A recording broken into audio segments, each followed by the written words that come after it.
All right, let's Thank check you, it. Jack See. Jones. Hello, are we live on YouTube? Does Keith need to press the button? It does not look like Keith needs to press the button. I found the auto start button. All right. I didn't know that was a setting. I don't know when hit they added record. that. We're live. I think we're live. Hello. It is Deadlaws session 2. How's everyone doing? Ha! It's been a week. It feels like it's been 75 years. I'm dying. I want to do more Deadlaws. It was both a long wait and it suddenly snuck up on me somehow still. Yeah.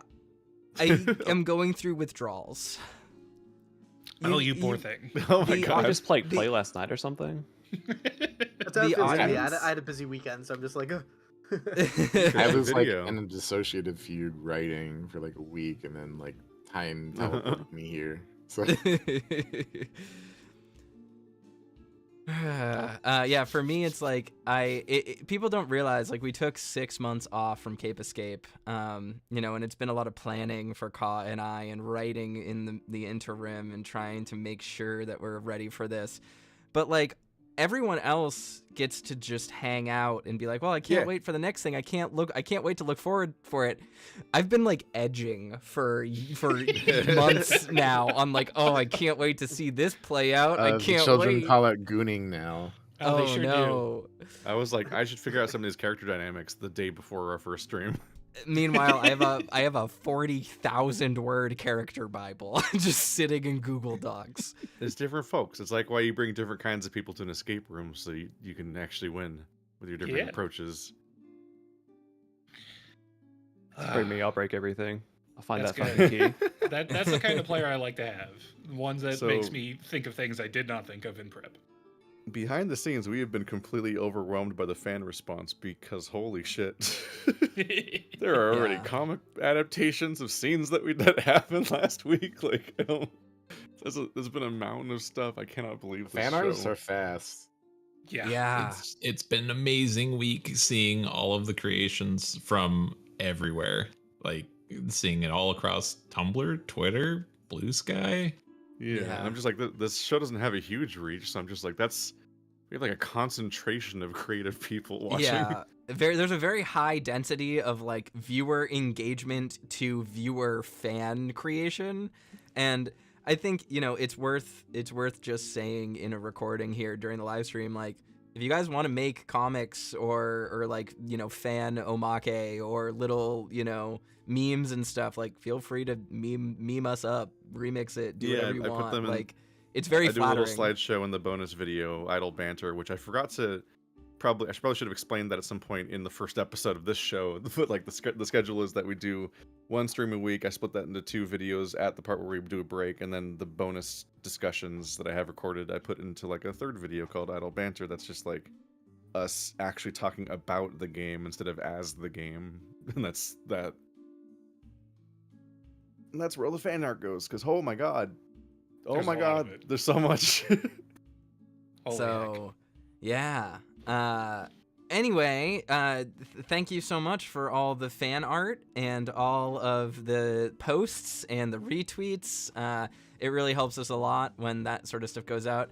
I know very personally for me, it was a really flattering experience to see, the Beck art that people did. I'm sure everyone else feels this way. There was a lot of Argo. There was a lot of Chance and Conrad, and just every single moment. I know Lynn got a really funny comic by Perp today. So good. Thanks again to everyone who did that, because it's really awesome.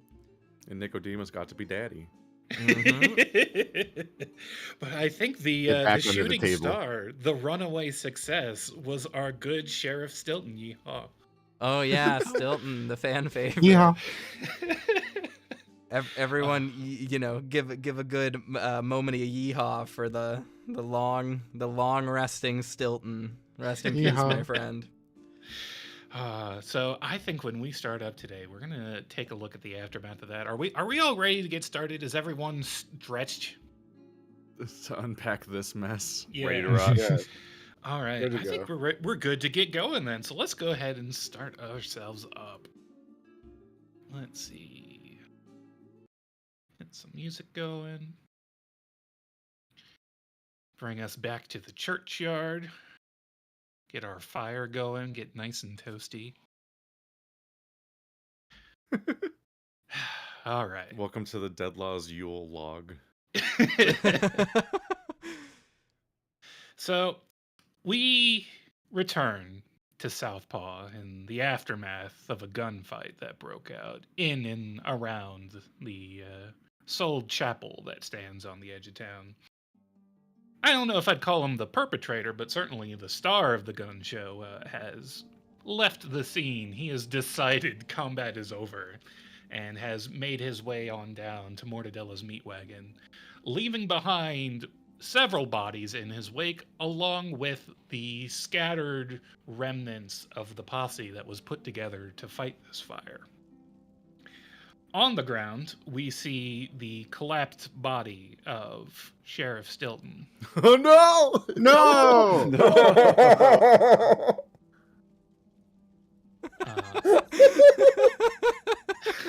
Sorry, it just struck me as a little funny.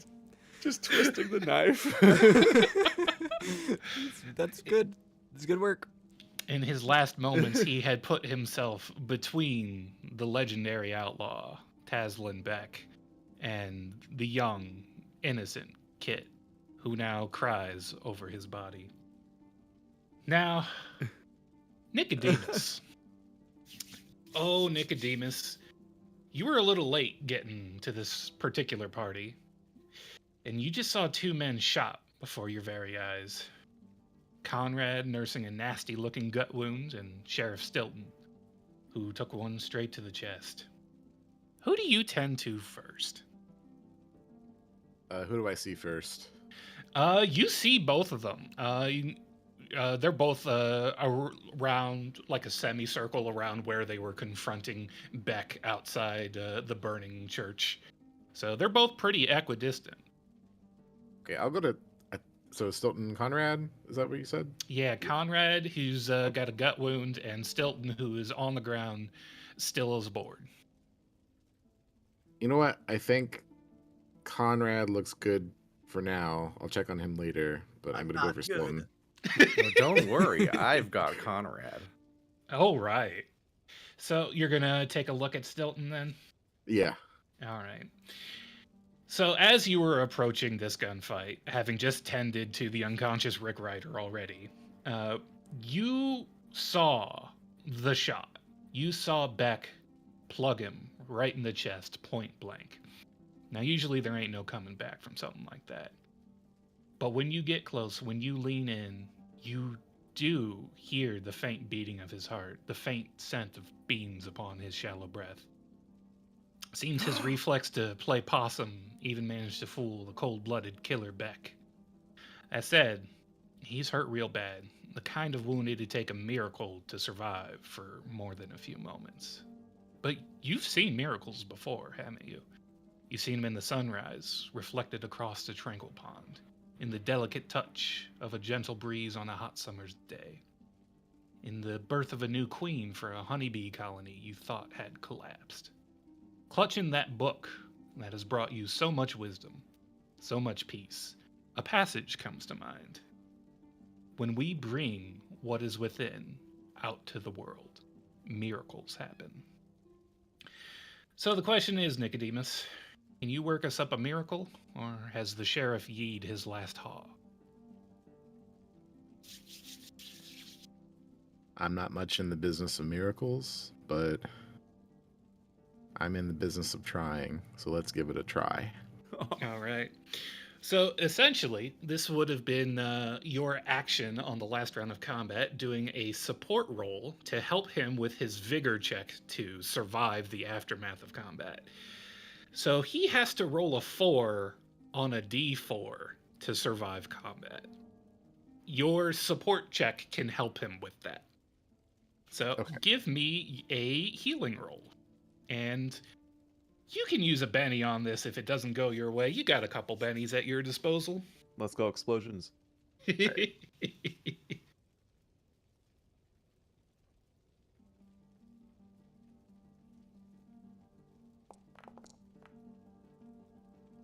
All right, that's not gonna be good enough to help him out any. Do you want to spend a Benny on that? I'll spend a Benny. All right. Hit that Benny button in chat, and it'll automatically re-roll it for you.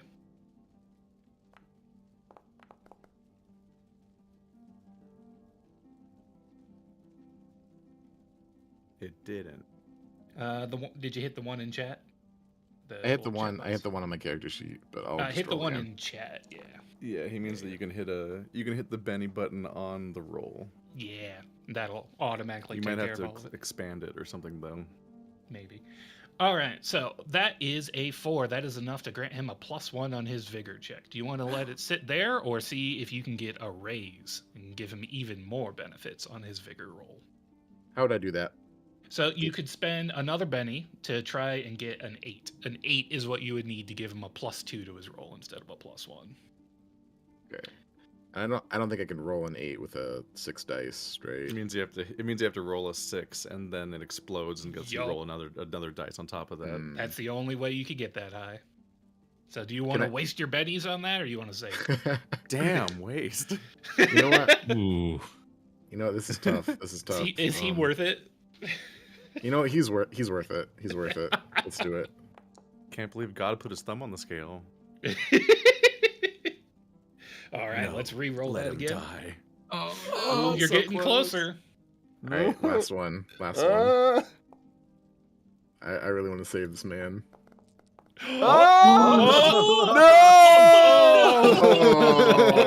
Oh, one short. All right, he's still All right, getting a all right. +1 on his roll, though. All right, I tried We'll my best. We'll see how that goes for him. And truth be told, I did a couple test rolls before we started tonight, and he rolled a 1 on every single one. So hopefully, Sounds I got exciting. all the ones out of my system. That's how dice work. Yeah, that's exactly how they work. They're just like cards. Yeah. So let's see. He needs to roll a 4, and you're giving him a +1, so a 3 will be fine. Oh!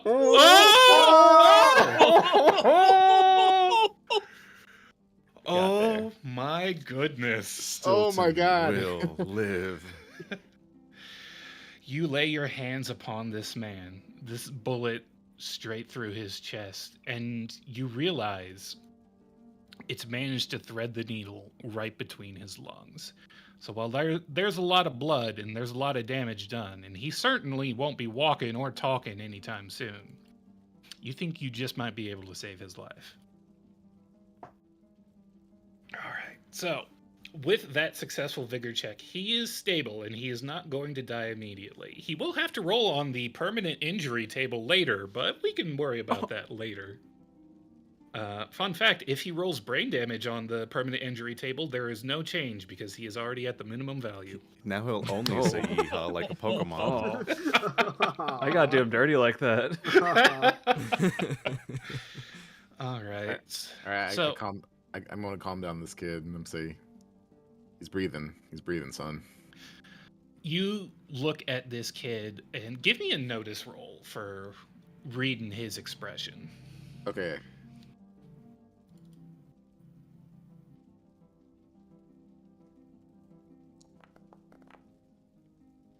Big eyes. damn thing. This kid is a stone wall. You can't read him at all. He seems like completely non-responsive, as you tend to Stilton.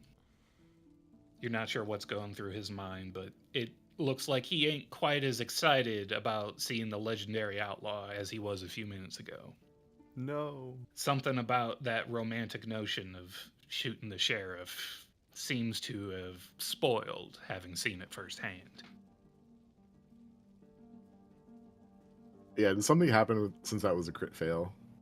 As a crit fail, just you're not reading him at all. Okay. All right. If that was a more high stakes roll, something terrible would have happened. But just reading the boy, no. Got it. I didn't think so, but Yeah. It's like you've never seen a face before. Expressions. Never heard of them. all right. Meanwhile, Conrad's just bleeding over here. Well, Argo has a long history of working miracles. Oh, does he? Yeah. So he's gonna come up to Conrad. How you doing, Conrad? You holding it together? Not really, no. Here, Hans is just sitting here with bloody hands because he had tried to help a couple of times. Aw. Let me just take a look at you. Let me get those glasses for you. And he just takes Conrad's glasses Are off. you really qualified for this? And the moment the glasses off, he just hardest, full force, open hand slap across the face.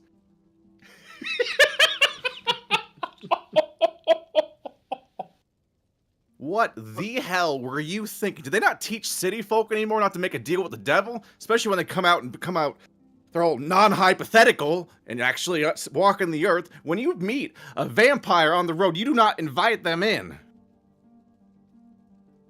What the fuck?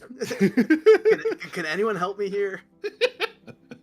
Can I actually go over to Conrad and help him still? Oh, sure. He's just holding Conrad by the collar right now.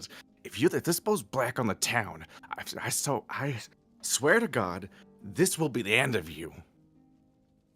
All right, Conrad looks bad, but you know, I figure I've seen worse. And I Now, think if you want to treat that wound immediately, you might have to tap into a little bit of your power. that's what I'm gonna do, actually. All right, excellent. So if you want to do that, you can give me a faith roll.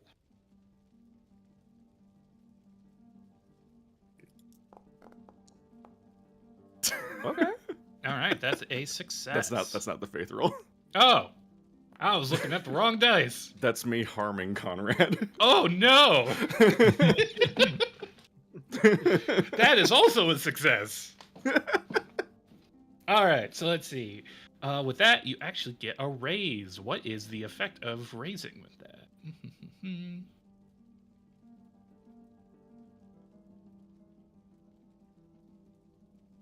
All right.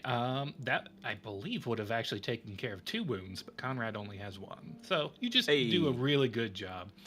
And I can make more. as you lean in and tend to his wounds, you feel the words of your book of wisdom coming through to you and guiding your hand. And you see something a little strange, actually, as you're patching up Conrad. The flesh, the sinews that make up his body are changing a little bit at your touch. They're hardening and weaving together like vines. It almost looks like botanical mass is forming to patch that wound. But, Conrad, you feel the pain subsiding immediately in a way that is almost frightening. Like you almost worry you're going into shock from how suddenly the pain goes away. But it does go away, and that wound is removed. Has any of us seen Nicodemus do this before? I don't think Nicodemus has seen Nicodemus do this before. Yeah, he's a little bit Argo missed baffled it about. because he was looking down at his hands, which you realize are now covered in blood, and he's now wiping it on Conrad's shirt. Did he keep his... Does he wear gloves? Oh. Argo? Yeah. And Yeah. Nicodemus. Go ahead. Yeah, he's thinking, what the? What did you do? I didn't do nothing. I just patched you up with a little trick I knew, with a little tie. Maybe something's going around the town that caused this. I don't. This wasn't me. I have so many questions that might have to wait. Holy hell! Thank you. Don't know if you should be thanking me, but you're welcome. And Argo, what the hell is wrong with you, man? Everyone in this town looks up to you. For safety, they think you can help.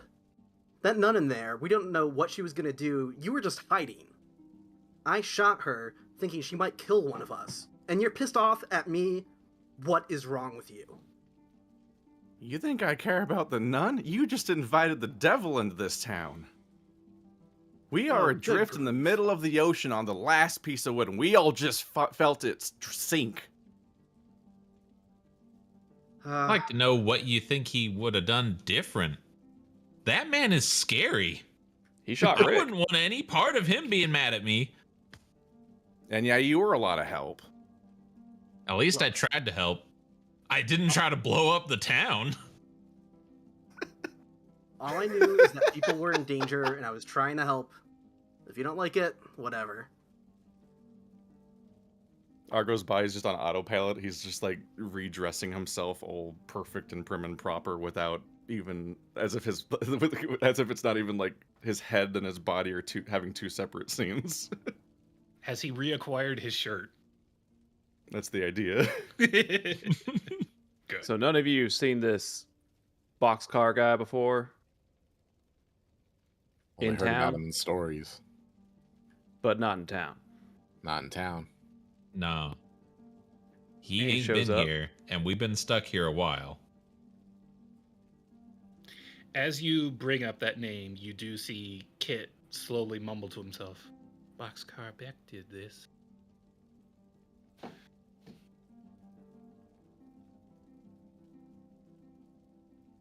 As much as I hate to say it, I think he just tried to kill me, or I guess maybe he wasn't trying to kill me because I'd be dead, but if he got in here later than everyone else and he got an okay, he knows more about what's happening than any of us, I think. We can't afford to lose you. We need you to look at that blood. I Blood? almost forgot. I honestly had already forgotten about that at this point, but you're right. There's a bunch of things we got to figure out. Speaking of which, who's holding that jar of Rick Ryder's blood right now? I believe gotta that say was Conrad. Yeah, I had Right. it. So did it get broken at any point of me getting like? Well, I guess it wouldn't really matter because I soaked it up into a cloth. So Give me a Yeah, you notice suck that with your check body. for Conrad. give you a what? Notice. Let's see.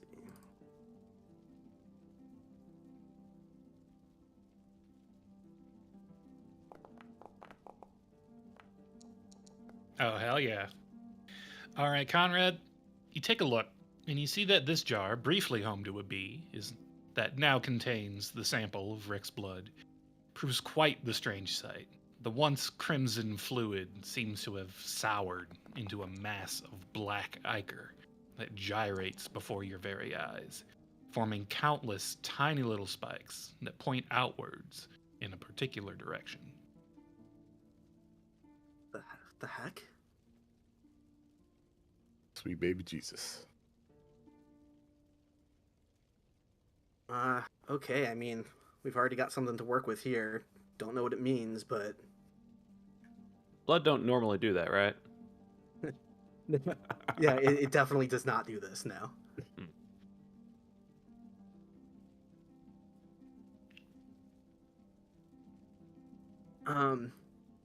Can I give another notice check? Yeah, what are you looking over? Let's see. How much of the church is like left, basically? Well, I guess I'll roll first. Yeah. So let's see. Because you said there were there were There people definitely remains in people's there. remains in there, yeah. And you might, yeah, you didn't get a, Damn. you didn't get a too good of a look from your vantage since you never went into the church yourself. You're looking from way out here. I'm gonna stick with that. So I didn't find any. There weren't any intact toes in there, huh? You could probably go in and search for some, but it is actively on fire, and any toes there may have become property of the fire by now. I think I'm good for now. All right. They're proper toasty. No. Delayed reaction. No. No. All right. Well, hey, so if they're already cooked for the goblin, I mean, maybe you like some raw. Does it look like the fire's at risk of spreading outside of the church, like tall grass or anything like that? Nah, thankfully the church is pretty far away from the road and the rest of the town, and it's just dirt and dust around it. So even if you don't burn it out, it's just going to burn itself out. No risk of spreading, really, unless there's some real high winds that pick up suddenly. Should we go make sure this Beck guy isn't starting trouble in the bar. Even if he is, I don't reckon we can do much about it. But probably. Did ask for an audience. Yeah, we don't want to. I feel like if we don't do what he said, he's probably just going to come back out here and kill all of us. So probably a good idea to do what he says.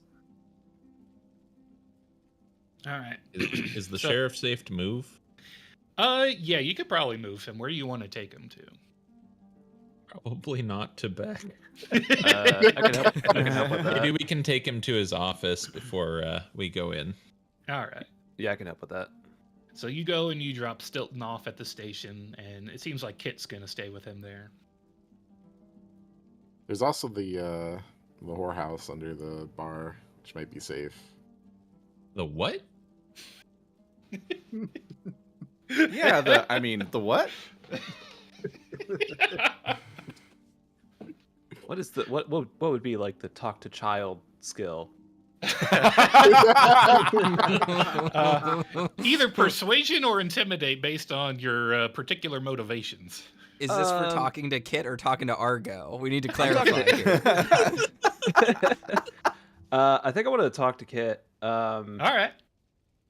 Like I'm not trying to like reach out and make a connection here, but I am trying to let him know you need to stay here. Keep an eye on Stilton. We'll be back for you. If there's any trouble, just hide. All right, mister. What do I do if he starts getting worse? Well, there's the $1 million question right there. Come straight for me. All right. All right, and with that, it seems like everyone is probably headed to Mortadella's next. Is that about right? I could use a drink. Yeah. All right. So everybody except for Beck, go ahead and give me a notice check. Let's go. Good start.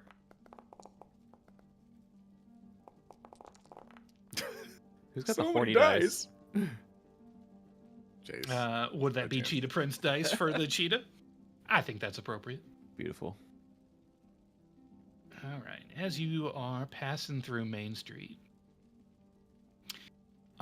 you see the slumped over form of Rick Ryder slowly starting to stir where Lynn had deposited him outside of the saloon. He isn't quite looking himself now that you take a good look at him. Who's all going to notice this? Chance, Argo, and Conrad. You lay eyes upon him and you realize there's something very wrong with Rick Ryder. Concurrent with the spread of those nasty pustules across his body, a lot of his fur is starting to fall out, revealing patches of dark discoloration beneath, where his flesh has begun to twist and warp in ways most unsettling to behold. Oh. Oh. Oh. Yes. And he What y'all owing about? Lynn doesn't What see the? shit. And Putting my Rick hand rises. on my gun.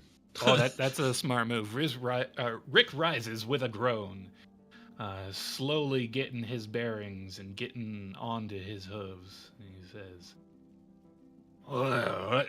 Anyone see that train would hit me?"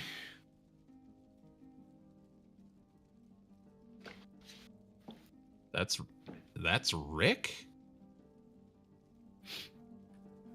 Just to be clear, I did not do that. Ricky, that you? Yeah, that's right. You got something on my face. All right, put you down once. Why don't you go ahead and just stay there? Oh, you're the one responsible for this massive headache I got, eh? Well, maybe it's time I pay that back in the side. He seems to be having difficulty speaking, as there is a long tongue that does not seem to fit in his maw. And you notice his teeth have grown sharper, as if they are designed for something other than grazing as cattle do.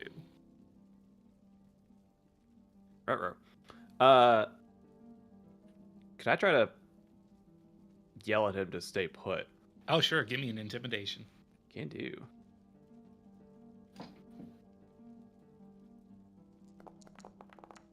Ooh.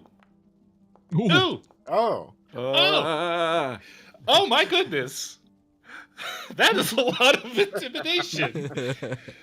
All right. You put him down once. You can put the fear of God in this man. What are you doing?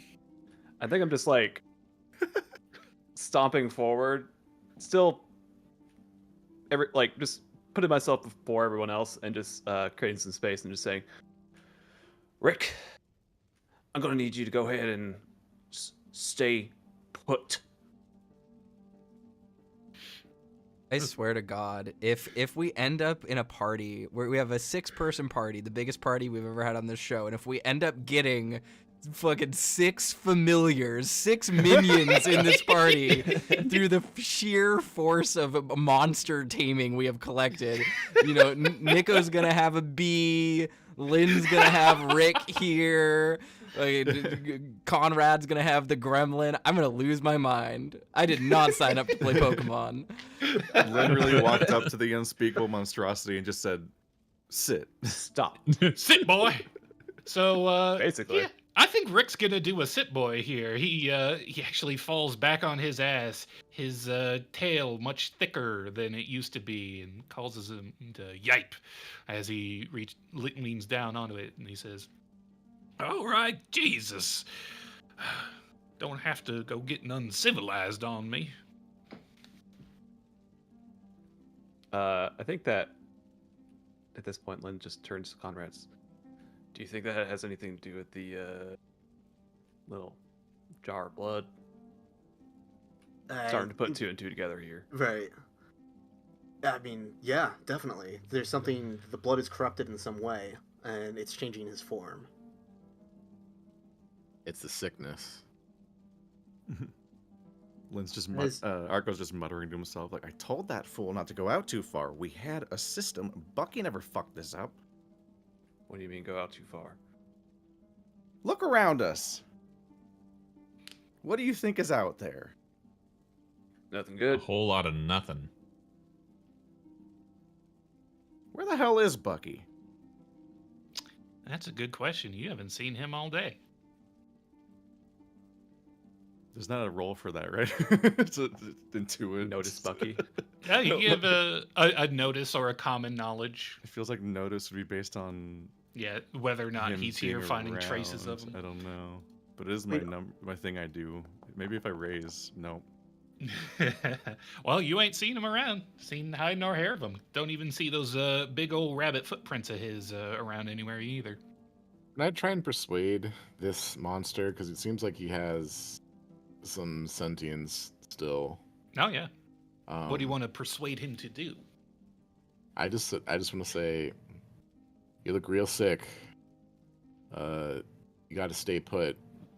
Can you tell us what you encountered if you left the encampment? I want to know. No, y'all think I'm sick? I don't feel sick. I feel hungry. Actually, I could go for some little sausages. Real All crunchy right. ones. Well, what do you got to say, Argo? Let's hear what you got to say about this. Can you get this giant mountain of a man to leave me alone? Oh, you're his now.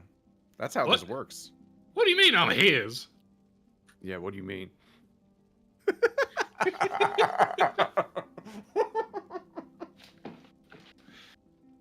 I don't think that's Oh, the you're not way ready this to take works. responsibility for this, Lynn? I already said I didn't do this. Why is he blaming you, Argo?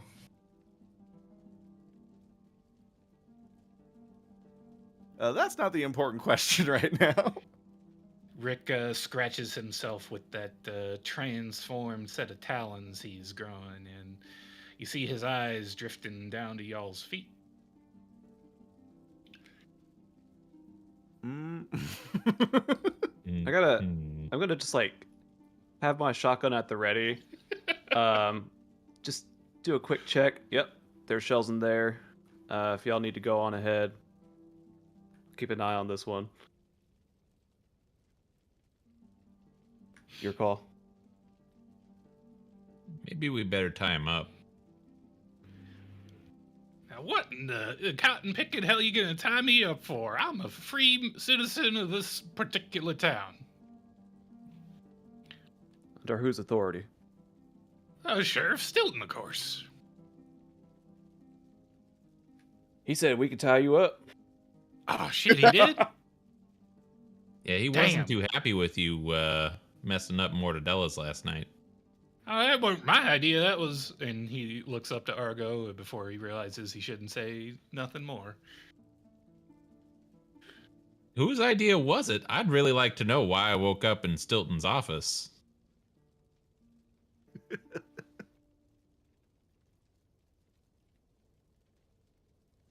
Every hero needs his villain, as all Rick seems to say on that regard. Argo, did you see what happened? Of course I saw what happened. I stopped it. I always don't do. believe that for a second. I gestured at the infected man in front of us. Stopped it, huh? This is a whole... they're talking about last night. I think regardless of what we're talking about, I don't really trust anything you have to say at this point. Well, if you All do right, well, know let's any, stay on topic. There's a devil in the bar. Yes, I agree on that. You can trust he's gonna shoot us. I don't know what to trust from you. I'm not gonna trust this thing is gonna try to, I'm guessing, eat our toes. I don't want that to happen. He's getting hungry for our toes, yes. As you mentioned toes, twice in fact, you see Rick's eyebrows raise, and he starts considering some things that haven't really come to mind before. Don't you be thinking about our toes. Why do you keep saying that? then just you tie think him we up. can- Yeah, you think you can tie him up? I'll give it a shot. Yeah, I think we can manage that. All right. I got some rope. Of course I fucking have rope. You get your rope out and you manage to tie up old Rick Ryder. Give me a strength check. I want to see how good your tie job is. Oh, I'm gonna use a Benny. Make sure it's good and tight. Oh. Oh yeah, that's a good nod. You could full shibari this man if you wanted. Kinda. But you make sure those wicked claws of his ain't gonna have enough room, enough leverage to swipe through those ropes and get him undone. That ought to hold That ought to hold. for now. You behave, okay? Best I can. Don't trust that nun. Well, the nun's dead, so...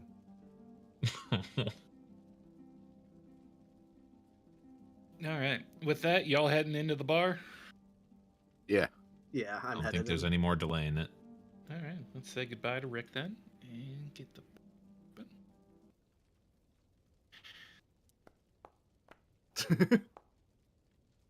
Oh. Oh Jesus! Argo disappears. Where'd Argo go? Where'd R go? I don't want to introduce myself to the monster. You know what? That's probably the smart thing. The smartest thing you done all night. Alright, the bar seems pretty empty now, save for that mysterious stranger that just rolled in and for Mortadella. Beck, when you came in here, you saw her cleaning up after all the people who'd done cleared out at the sound of the gunfight just down the road. And she locks eyes with you, and you see her eyes are full of fear. But she don't raise a ruckus, she don't scream, she don't yell. She takes one look at you and wordlessly starts fixing you up a meal, seeing how's you just skin and bones walking into her establishment. You get the impression she's just not capable of turning away a hungry maw. So Beck stands in the door of the saloon, darkening that doorway for just long enough to scope out the entire bar.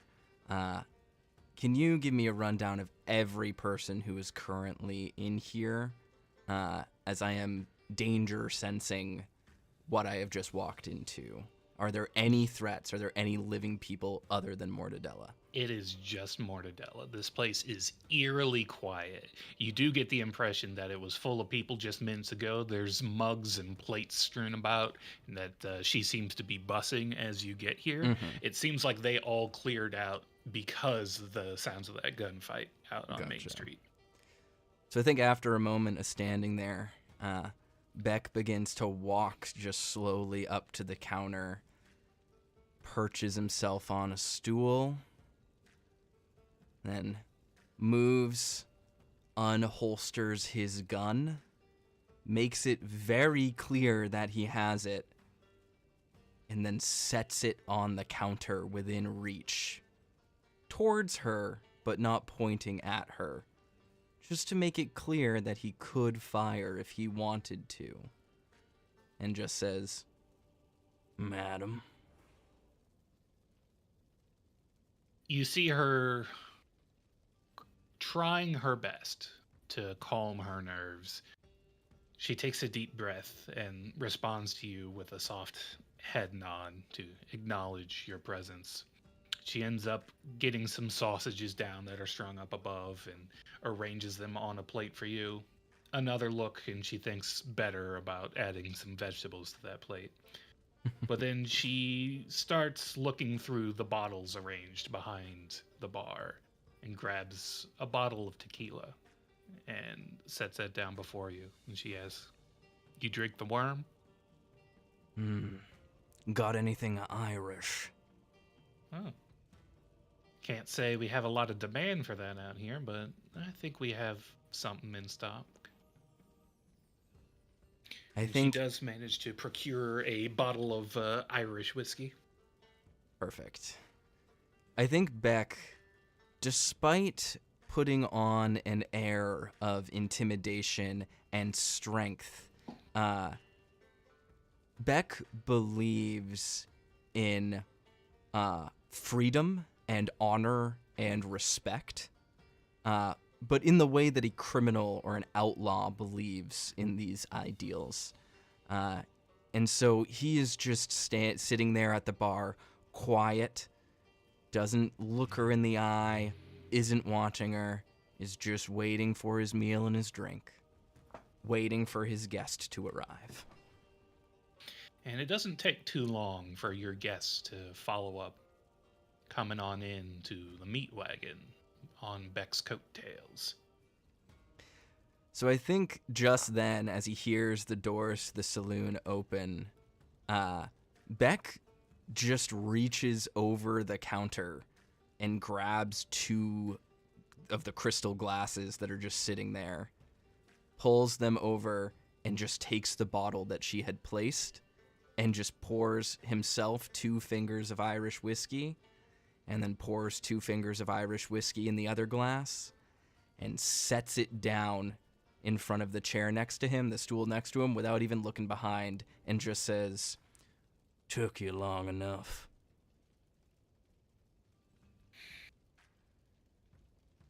Yeah. So I'll just, I'm gonna go right ahead and just sit down next to Beck.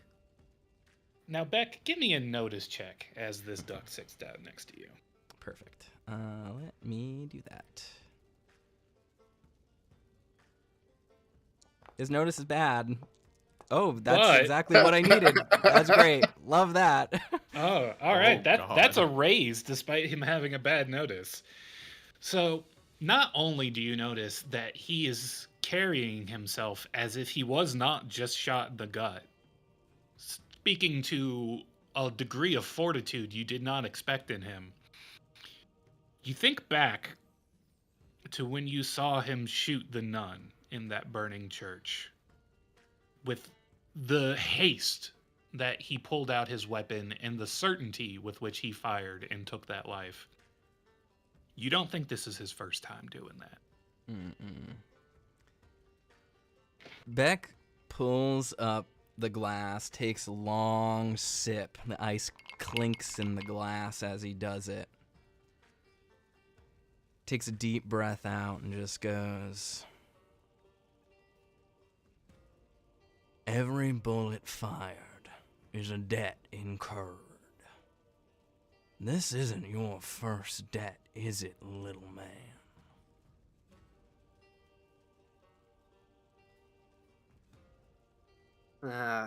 No, it's not. Didn't think so. Real men drink when they talk business, so take a sip, or I'll know you're not serious, and I'll put a bullet between your eyes. I instantly grab it and drink it down right away. Good. Oof, that's the good shit too. Nicodemus, if you've arrived, you realize that's the top shelf whiskey that you have provided to this establishment that probably shouldn't be wasted on everyday drinking, but this is a special occasion. It is indeed. I don't complain. I have a, I might need to roll for it, so tell me if I need to roll for this. Does Beck smell the magic that healed Conrad's wounds? I'm going to say with that raise, you do smell something otherworldly, something with the stink of the other side radiating off that wound. But you can't tell what exactly caused it or where it came from. Just Gotcha. that's where it is now. How much do you know about this place? Not much. Before things changed, I received a warning from Cape Karma. I was operating the heliograph tower, and we sort of had this non-distinct warning saying that something bad was coming, and then we lost signal. The two people I was working with left town. I drew the short stick to keep watch at the tower to see if we would get any more signals. It was the following night that things went dark. And that's pretty much all I know. Unfortunately, I pretty much stayed at the edge of town most of this last month.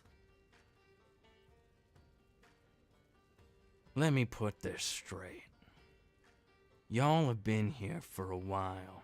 I know time don't work here the way you're used to. Have you tried to leave this place? I haven't, but for what I gather, there's a guy we just tied up outside who did try to leave, and he's not looking very good. A step forward. You know how? It's complicated. Take a seat. So Beck reaches over the counter again, grabs another glass, sets it down next to Nico, and just pours him a glass. As he goes to slide the glass over to him, he pauses for a moment and goes, "You know who you're drinking with, right?" Someone who's drinking my whiskey. Good answer. Then he puts it down. Beck, appears relatively reticent to discuss this too much. Not because he has any sense of fear in him, but it's almost like he's struggling to put concepts into words. Mm-hmm. And he just, after a moment of maybe chewing on it a little bit, taking a bite of his food even, he just says, "It's called lots of different things. This place, the other side, the dream. We walk it. You might have heard in legends told by the natives of dream walkers, people that pass through the unconscious. Something like that. There's a bit of truth in everything." Now, I'd like a notice check from everybody but Beck.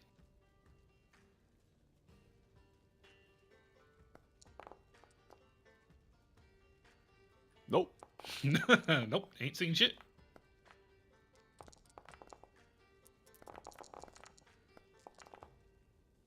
All right, so Conrad, Nicodemus, Chance, you three notice.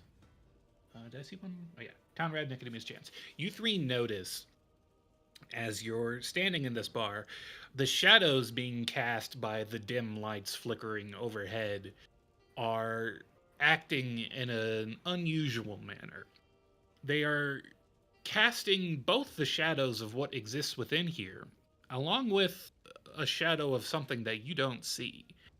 It almost looks like there's a large feral beast stalking along the walls of the saloon, cast in shadow.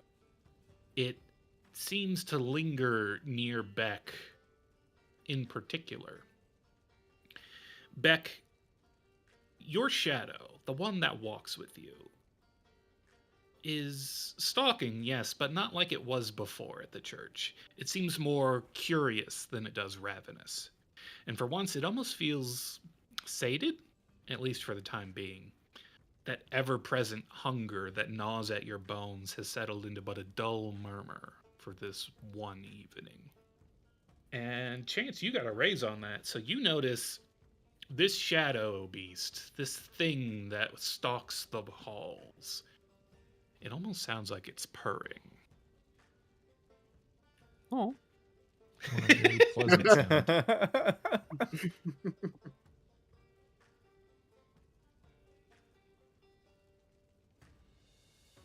So let's talk business then. And I think Beck turns to Conrad, smirks a little bit, and just says, "You know, I killed many of your kind before. Government, I mean.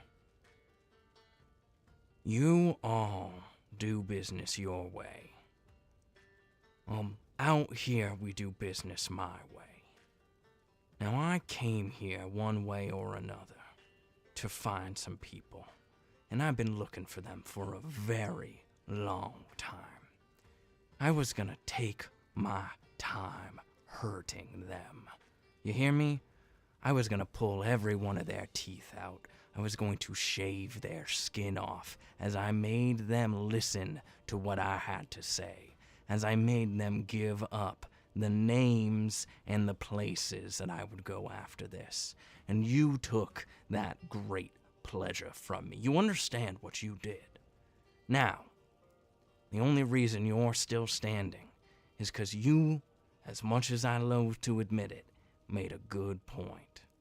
Now, you said there isn't a problem you can't solve, and boy, you made a big problem for me, and you are gonna solve it.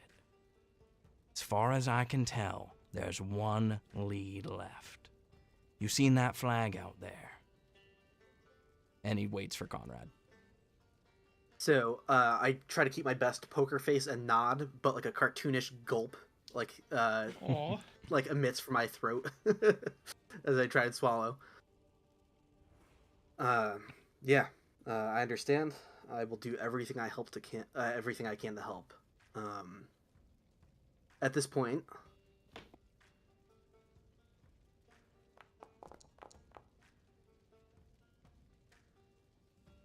is that a good science roll? What are you trying to understand with that roll? I lay out my steel watch on the bar in front of me. I pull out my toolkit. I take apart my watch, and I remove the second hand and our hand, leaving only the minute hand behind. And I apply the blood to it, and I close the watch back up, basically turning it into a compass. Wow. You have made a Rick Ryder tracking compass. Good job. Now you always know where Goblin Rick is. Do I need to roll notice for Beck to understand what he's doing, or has my history tracking things in the other side given me the insight to know what he just did? You can give me notice or you can give me a cult. They're the same. Let's do an occult roll for fun. Eh. You're not quite sure. You might need him to explain it to you. Can I roll a cult? Sure.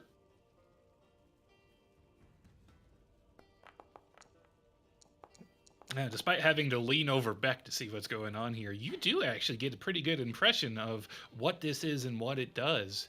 It makes sense to you that now you realize this blood is pointing to the thing it came from. So by keeping it wound up in that watch, that is essentially making a tracker that points to where that blood came from. Now listen. That flag out there mentions someone named Barbados. I need to know everything you know about this Barbados. Says this town here belongs to him.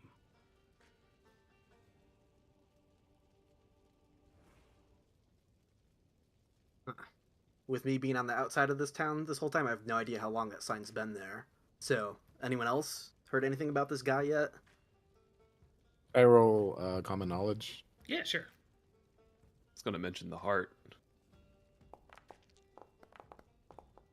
You haven't heard of him. I did see that heart, though. That's true. You could bring that up. Yeah. Sister was acting funny on account of she delivered a human heart, or rather had Lynn deliver a human heart for her to our establishment. Had something carved into it. You still have it? No, but I remember what it says. And I What tell did him. it say?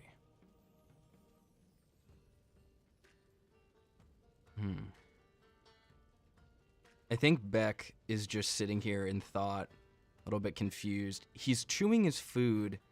He takes a sip of the whiskey, kind of finishes the glass, and realizes for the first time in months, maybe since Lhasa even, that he can taste this.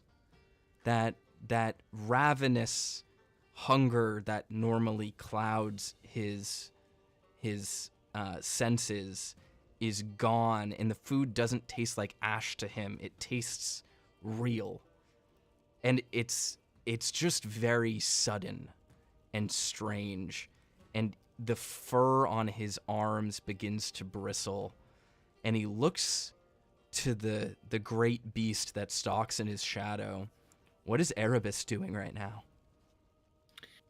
You see Erebus almost looks content. The beast is laying down, its tail flickering back and forth as the lights above flicker.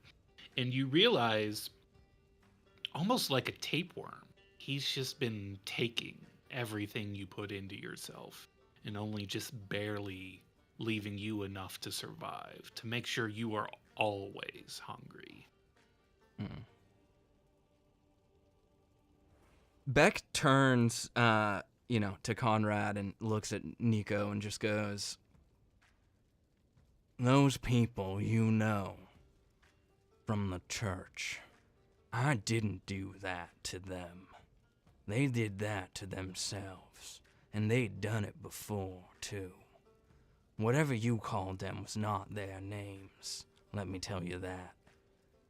They were outlaws back in the day, traveling with some pretty nasty folk. I'd been tracking them through Utah, made a turn south about 2 weeks ago, couldn't find them, their caravan split off. They'd been masquerading as Mormons, they call them now. Had no idea where they went. They apparently came here." Nicodemus, give me a faith check.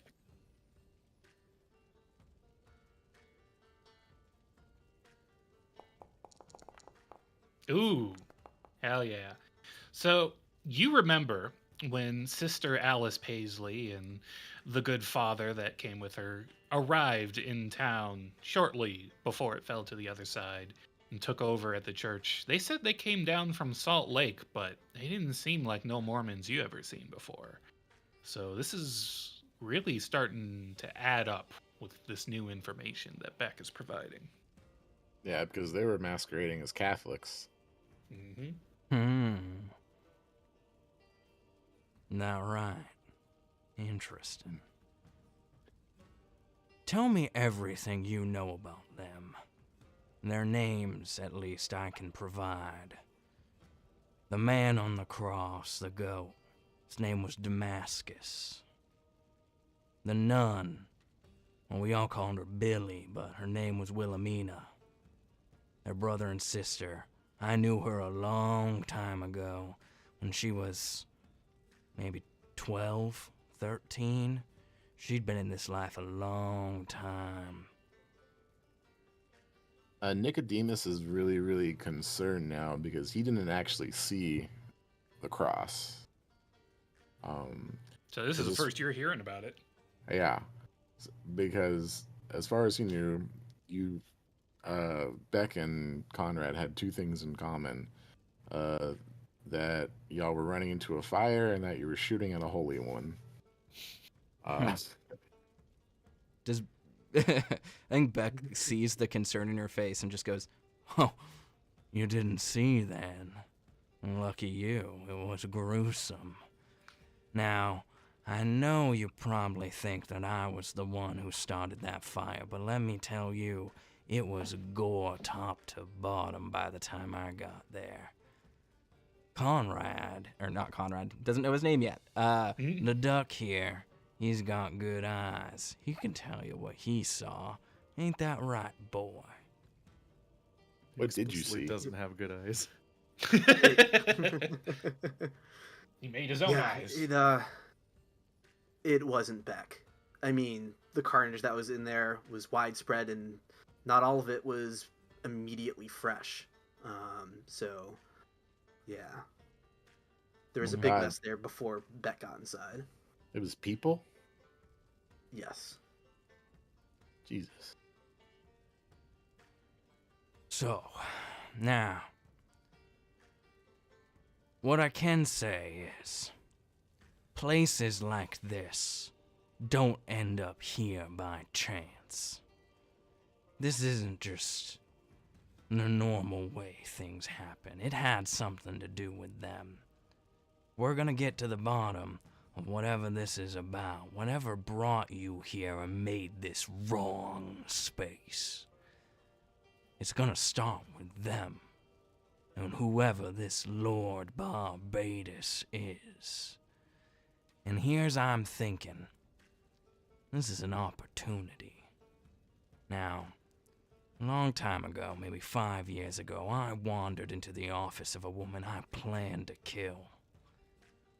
And it turned out, through some clever negotiation on her part, that would have been a mistake for me. It presented an opportunity, and I see in this moment an opportunity. One that will lead to great success, maybe for all of us. Most certainly me, most definitely me.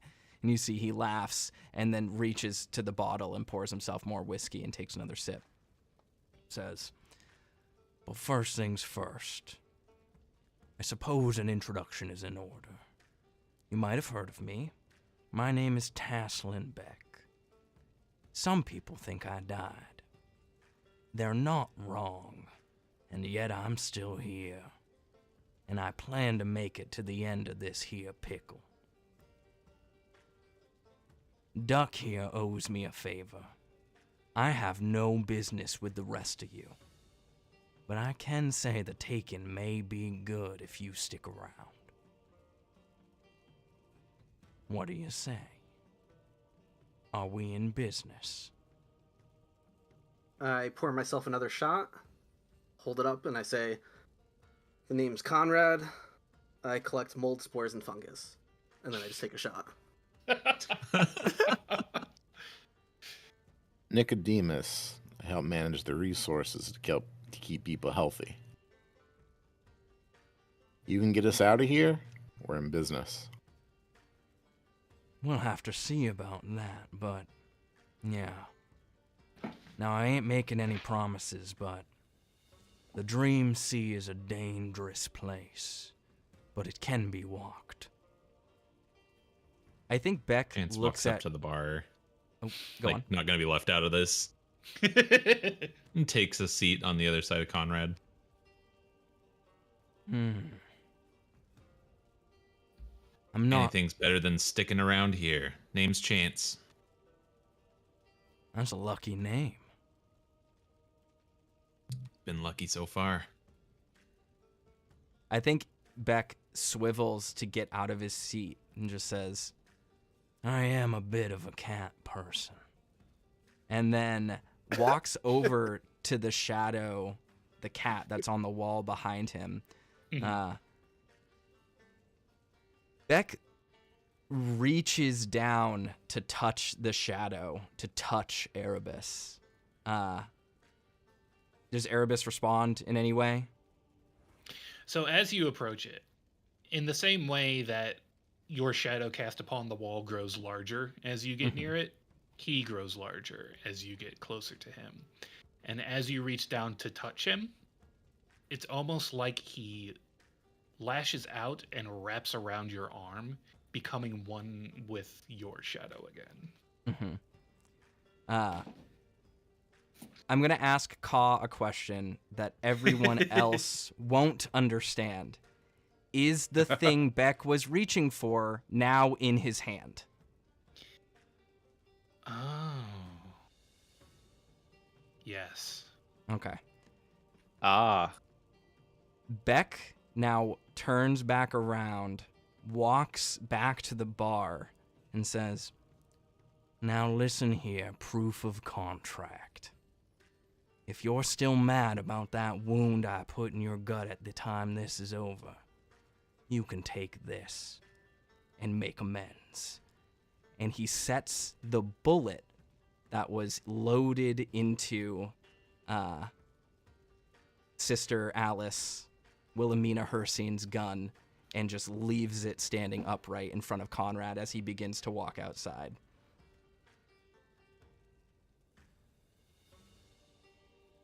Of course, I pick it up and look at it and just kind of think, holy shit. And I just put it straight in my breast pocket.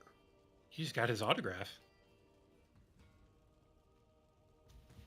Now, as he's walking outside, I think Beck just goes, There's no way to tell how the Dream Sea will treat us. But we can go look and see what the conditions are like.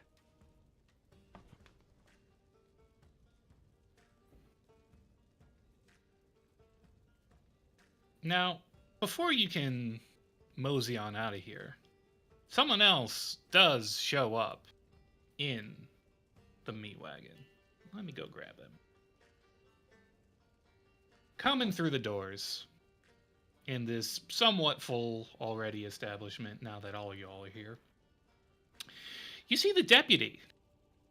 A rather diminutive fellow that Argo has had many run-ins with the past, who struts right in, not a care in the world, clearly not aware of what's been going on tonight.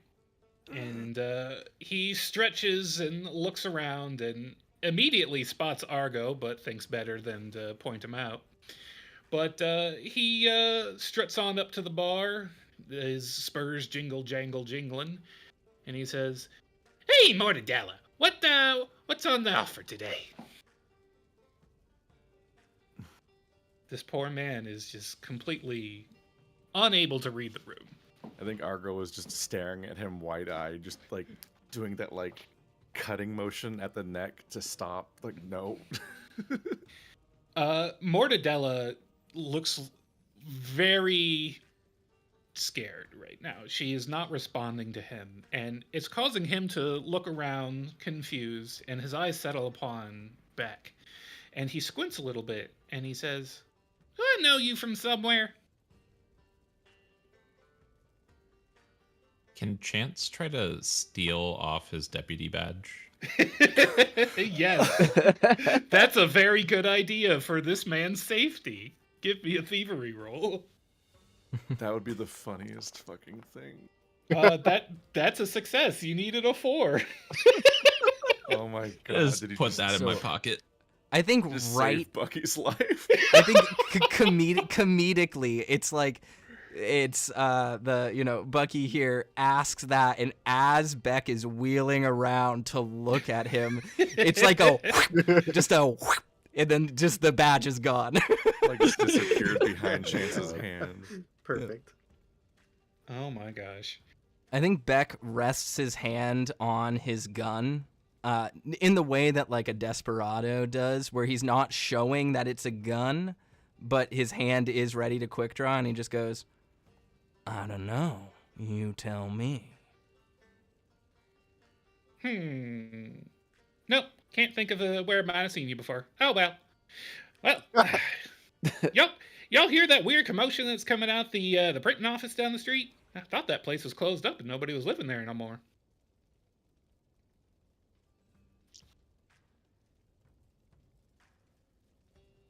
Total silence. Yeah. Beck is just gonna keep walking, Merits a by the way. follow-up. Yeah. He just keeps walking on out.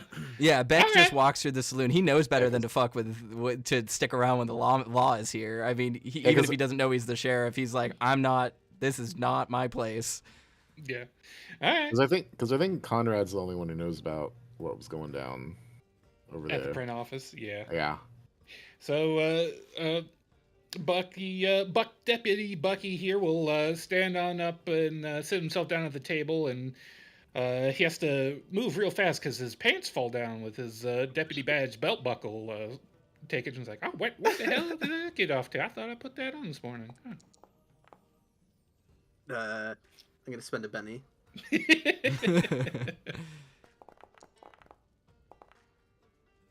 All right, what's your persuasion? Okay. Yeah, the sounds you heard, nothing you got to worry about. It's just a science experiment I got going on. Pay no attention to it. Yeah, all right. It's Far be it it's from me highly to... sensitive. If you so much as go in there and disturb the amount of light that's in the room, it could really damage what I've been working on. So yeah, if it's you like could one of stay them out there. phonographs. Exactly. Yeah, it's something like that. Yeah, all right. Well, far be it from me to impede the march of science. Thank you. I appreciate that very much. Y'all this have a good man's one now, you hear? not smart. I don't even think he needed to persuade him. Yeah. Just one extra assurance that no one's messing with that little gremlin. No comment on the tied up guy outside. Oh no, that's normal around here.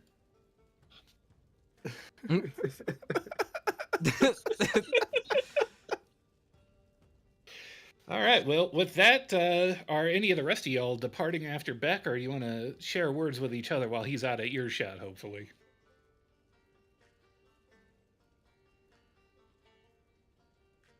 I'm definitely getting up and going after Beck. Yeah. I can't not find out what the heck he's talking about. Yeah, I'll just like Exactly. I silently don't have. follow behind.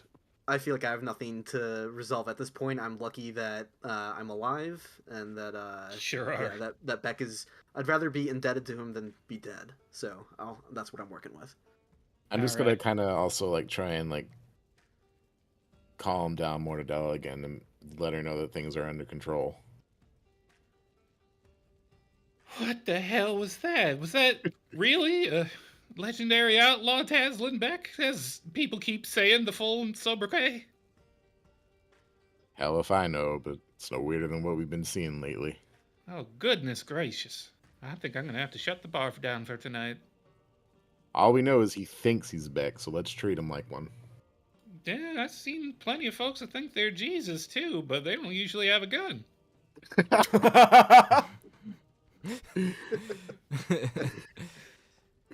Well, you know, we got plenty of wine, so Yeah, I guess we do. All right, you take care now, Shug. I don't want to see you getting hurt. take care of yourself. And I walk out. All right. Argo's gonna grab Lynn on the way out. Where were you? Where are you going? You are not following them.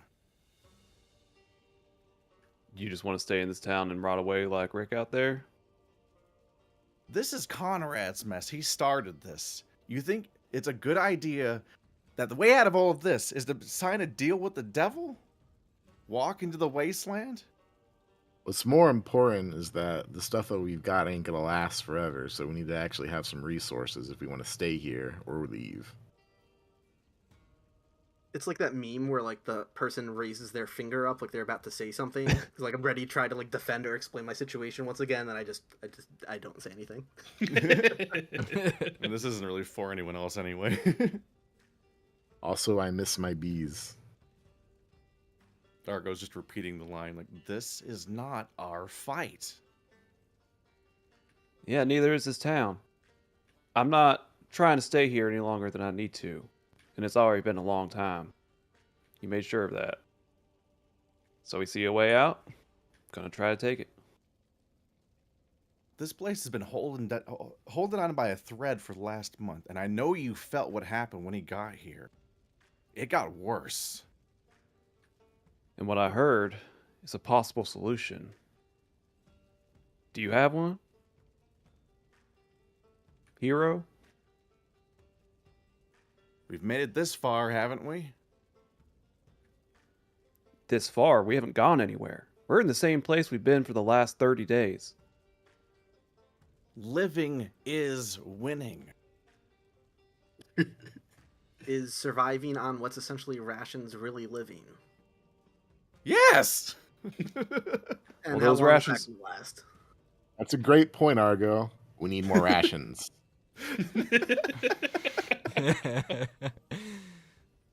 Food's running out. As you can tell, people that try to go out come back all messed up. Your little friend out there. You want to explain all that? And your answer is to follow them? We've got You've no made choice. my own argument.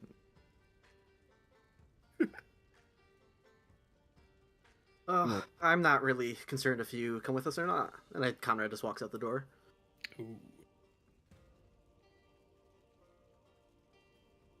You can stay here and survive until the rations go out, then figure out what to do from there. But Can we make persuasion checks for players, or is that a... Yeah. Those are fun.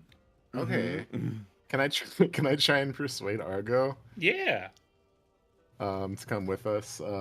So I guess I'll roll persuasion first. And that'll be a spirit from Argo. Nicodemus convinces Argo everybody hated that.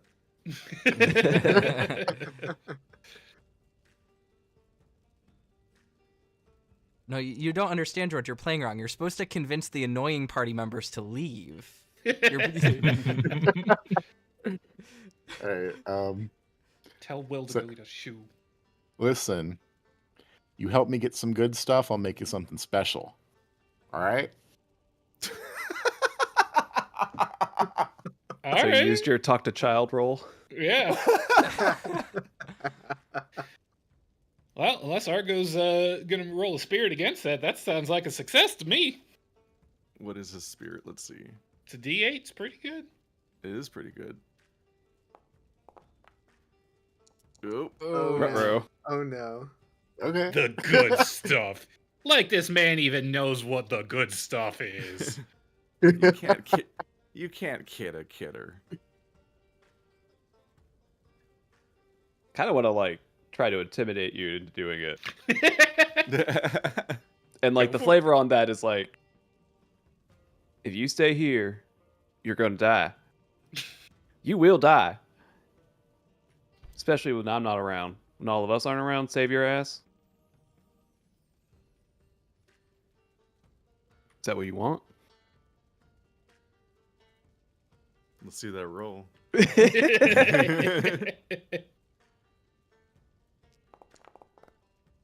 I'll spend a penny on that. Oh no. Okay. That's a success, right? Yeah. It's a 7. Now, that's a success, depending on if he wants to make a spirit roll against it.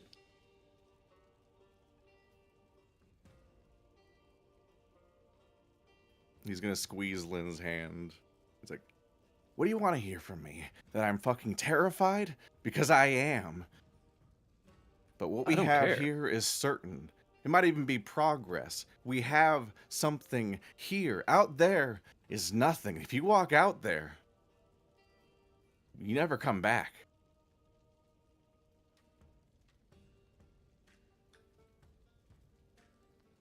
This isn't somewhere where I want to come back to. I And Argo to drops his leave. hand. And he stays there as they leave. Ooh. All right. Seems like everyone else is heading out back onto Main Street. Argo Rick. gained 1 point of sad. Actually, Argo, you're going to get a Benny. And I forgot to mention this earlier, but Nicodemus, you get 1 point of conviction for Damn. saving Stilton What is against that? all odds. Conviction is almost like a super Benny. It persists between sessions and puts you, when you Ah. redeem it, into a heightened state that is extremely good in combat. We Excellent. can go over the specifics of that when you choose to cash it in. Okay. I'll It's save that. extremely strong. It basically means you should be just succeeding at whatever you want for a turn. Yep. Excellent. So when everyone gets out here, Beck is kind of in the road, but standing in the shadow of one of the buildings. The shadows that have been cast by this strange, dreamy light. And I don't know, how much, if this even needs to be rolled or anything, but it's clear as he's standing there and as he's moved around, Beck mostly walks in shadow. He doesn't walk in most of the places that the light touches if he can't help it. And you see as he's making his way towards the flag that's just sort of out in the center of the road, that he's walking along this like sort of shadowed path of like, here's like a building awning and a light pole and all of these different places kind of moving through the darkness rather than the light.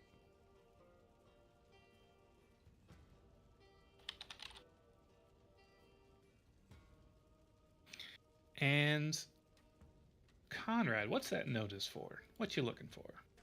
So I built my compass without even knowing what it was pointing at, really, initially. All right. Well, do I following notice- that, it will take you right to Rick Ryder, who is still like sitting there, cross-legged, arms crossed, like pouting like a child, but staying put as he has been instructed. I just have a moment where I'm just kind of like, oh, that's what that's pointing at. Okay then.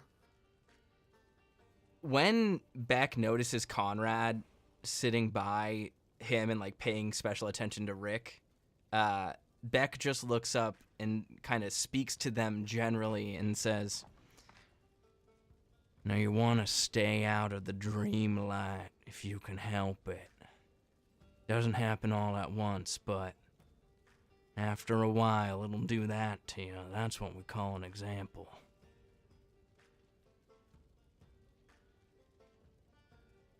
And what an example. Definitely not something you want to follow in the footsteps of. What does it look like? What do The you dream mean? light. The dream light. Oh. Out here, you might notice, looking outside of the bounds of this well-defined town, that things get a little hazy. Things shift. But sometimes things stay a bit in focus.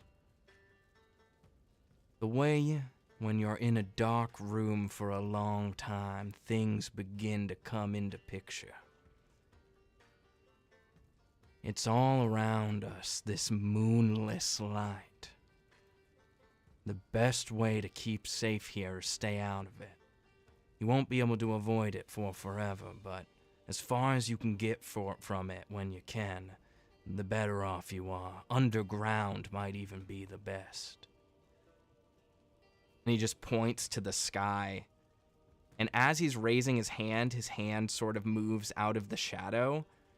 And it's sort of like the shadow is steam coming off of his hand, kind of evaporating as this sort of dreamy, purplish dream light is hitting it, emanating from this moonless, starless sky above us. Now, Nicodemus, that tracks 100% with your observations from down in the basement beneath the meat wagon. It seemed like whatever corruption was touching this town and causing things to decay was definitely much slower down there underground. So what I'm getting at is, if you dig a tunnel or you make a shelter underground, you're safer than if you sleep under the moonlight. Oh, most certainly. Now, this light, it's hard to explain. The dream is a collection of ideas. Ideas that are iterated upon and changed constantly. It moves from place to place, person to person, shifting as you walk it. And you want to stay out of that shifting sea. Now, the further you go out there, the further you go from these people, the worse it's gonna get for you. Being lucid in the dream is not a blessing. Your mind is not built to understand the horrors of that reality. It's safer here. We call them domains. Who's we? Oh, you really don't know much, do you? We are but visitors to the dream. There are whole civilizations here. They call them endemic life, I've heard. The kind that just propagate and live. Pop into existence at our very whims, trickling down from the top side like ideas discarded from forgotten memories. They live out there. My guess is this Lord Barbados, he's one of them. But who knows? It's hard to say. I think as Beck is saying this, he's walking towards the edge of town, walking towards sort of where the landscape starts to become mirage as far as he can go, and staying within earshot. And he stops kind of just short of where this fog, this kind of dreamy haze is rolling in. And then he just kind of stops and says, I'm not a learned man, you see. What I know comes from experience. I heard someone once, a witch, refer to it as liminality. A sort of state between places. That's the key to coming down here, to walking through the dream. That space right before you fall asleep. But when you start to lose focus, that's the key to walking through the dream. And just as he says this, he goes to pass through the barrier.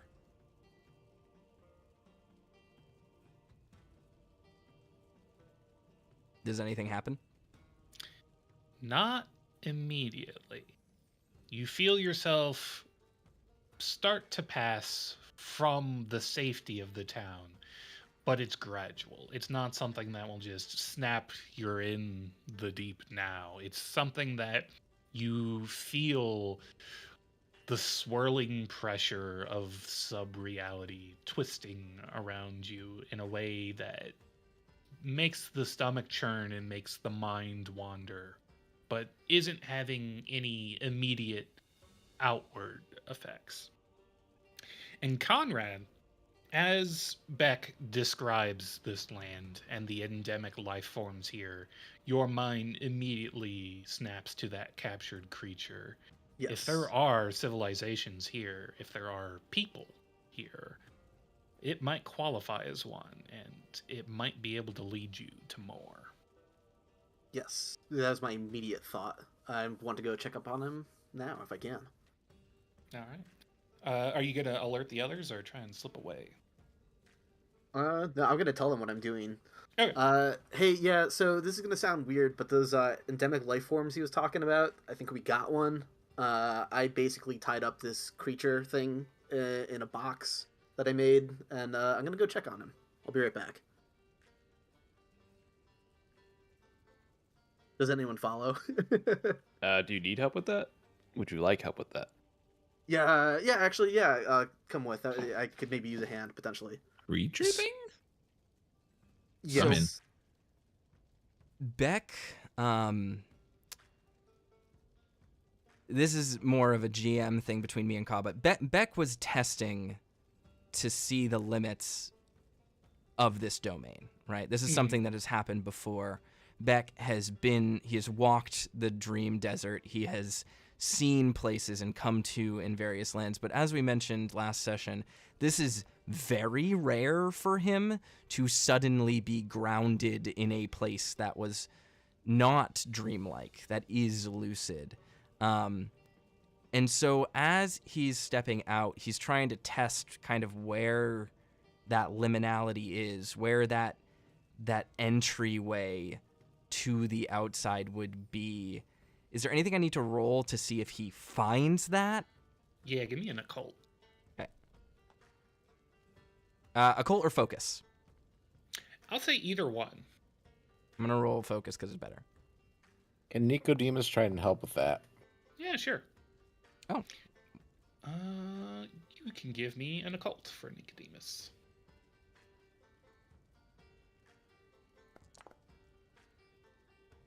All right.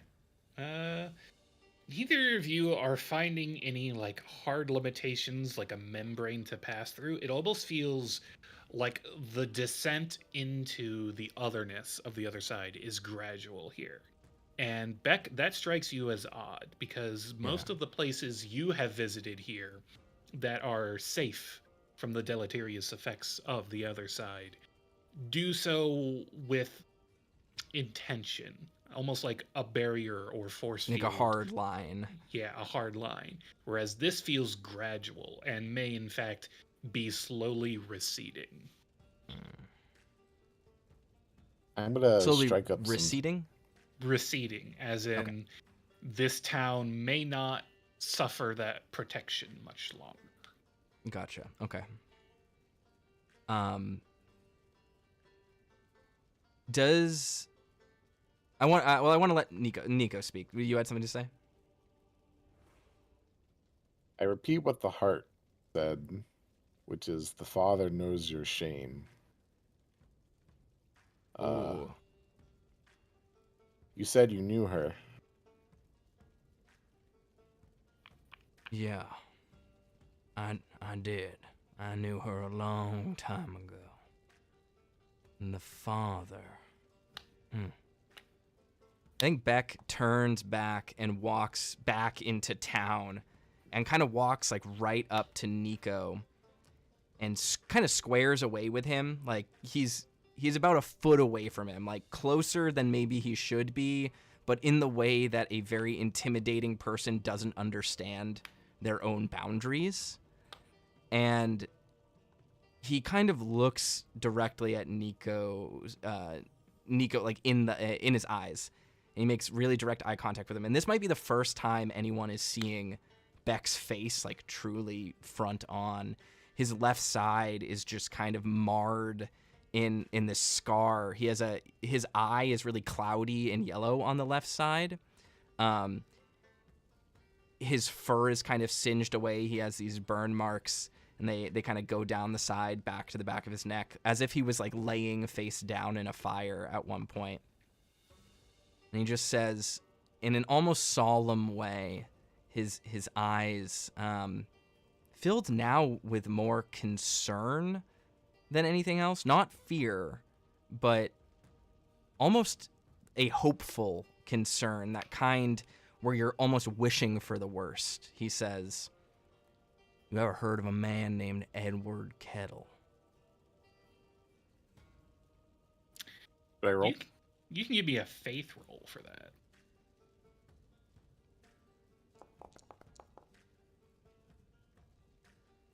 So this is a particularly difficult roll. However, a 6 is going to succeed. You have heard passing in, not necessarily scripture, but like news print media that is relevant to religious interests, reports of someone named Edward Kettle a long time ago forming his own religion. But that's about all you have committed to memory about this individual.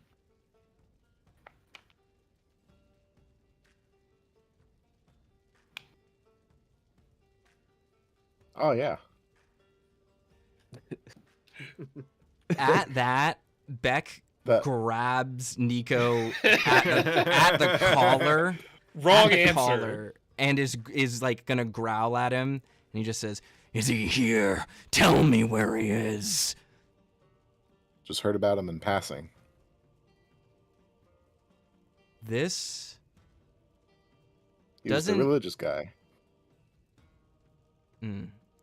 this doesn't shatter Beck, but it does shake him back to control, and he just sets Nicodemus down and scoffs, and then just goes, "We'll find him, I'll tell you that." And then he starts walking to wherever Conrad was going. Who's taller? Nicodemus. Beck is about 5'11", so once again, me Listen. playing short kings that are threatening people much bigger than him. You have to lift him under his arms like Simba. Aww. I love that we've set a standard that 5'9" is a short king. Apparently. All So, right. yeah. Okay. Well, did I learn anything about the religion that he founded? Or You do I just know remember that it was just- just some religion? Some religion, a lot of people in the letters, they were essentially essays decrying like pop religion and how people were being gratuitous in making splinter religions without looking into a hat for the word of God like good old Joseph Smith did. So I describe him as a cultist, right? Yeah. Oh. Okay. More All things right. change, more they stay the same. So we're going to go ahead and follow Conrad now. Heading on into the print office. Let's see. I think that Lynn had probably followed along. All right. Not sure who else. So I think Along pretty for them. much everyone except Argo is heading on into the print office. Does that sound right? Yep. All Yeah. right. Conrad, you hear rattling in the cage that has had the cover thrown back over it. Do you want to reveal this creature to the audience that has gathered around? Yeah, but before I do that, I'm gonna sort of like peek under the thing covering it to just sort of make eye contact with him, and I just want to see like what his initial reaction is to me. It immediately lurches towards the bars, knocking the cover off of the crate, and it begs you with pleading voice and it asks, "Please, toes!" And we're gonna take our break there. Yeah. I'm gonna go grab some toes. I'll be right back. Hell yeah. All right, folks. Go We'll catch you on the other side. This fucking.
Hi everyone, we're back.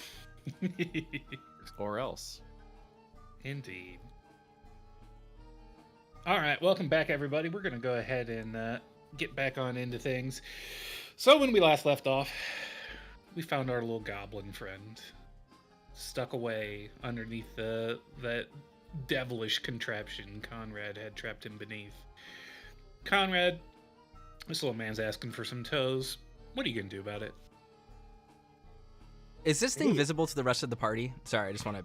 Oh, yeah.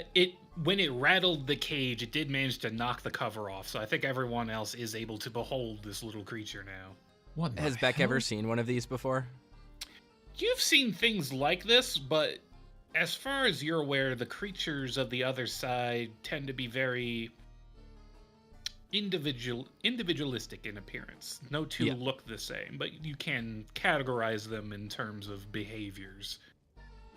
But this I guess, technically, even if the form is different, this is the rough shape of a creature that I have encountered before. Yeah, if you want to give me an occult check, you can see if you know anything about this particular persuasion of creature. Probably can't. That would be a no. That'll be a no. It's definitely some kind of other side critter, but you don't know much beyond that. Sounds good. Can I roll? Yeah. Okay.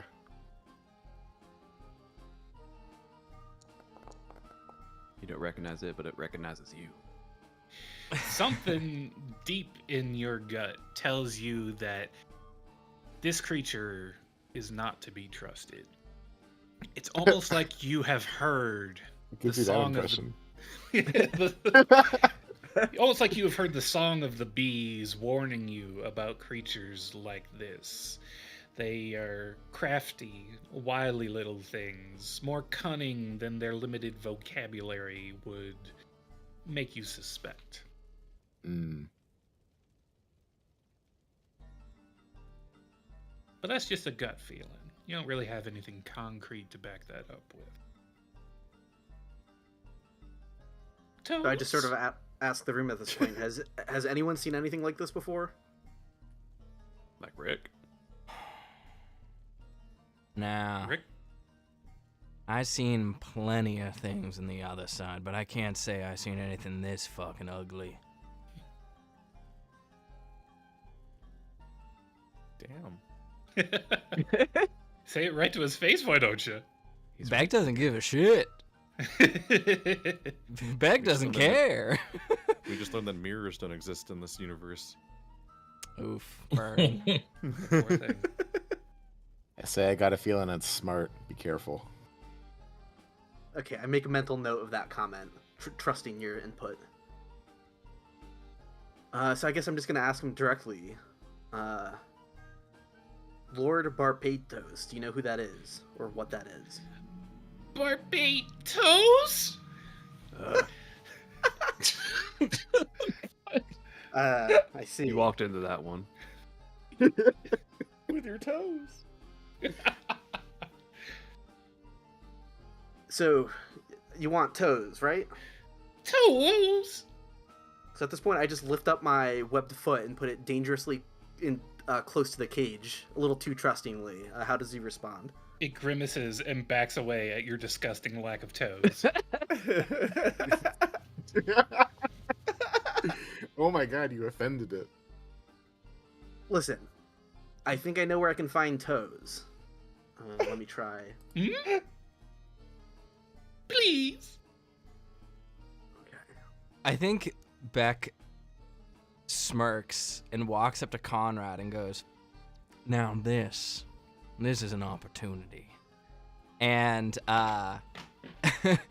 is this like a crate or a cage or what? It's like a crate with some gaps between the slats of the wood planks that make it up enough that you can see into it. Gotcha. Conrad, I think you're looking at this from the wrong perspective. See, this thing wants toes, right? But it don't got whatever your stinky feet have. Now, I think that he thinks you're mighty unpleasant. We could use that. I We was could thinking torture it for answers. Okay, I was about to say we were thinking the exact same thing. I have another direction we can go in. There might be some human remains in the church still, so I keep saying that word. I don't know what that means. There might be human remains in the church still. In the context, this is a lore thing. I called Ka on that, saying something about humanity in Cave Escape, and he said, I quote, "Humanity in the context of this world refers to all sentient beings." Yeah. So there you go. Otherwise, There's your hand language wave. becomes very hard. Yeah, exactly. They would have to call it something, Yeah. whatever a person is. If you follow the Bigfoot theory, maybe that's the missing link that unites them all. Who knows? Big toe? What? Yeah, big toes. Anyway, as you were saying.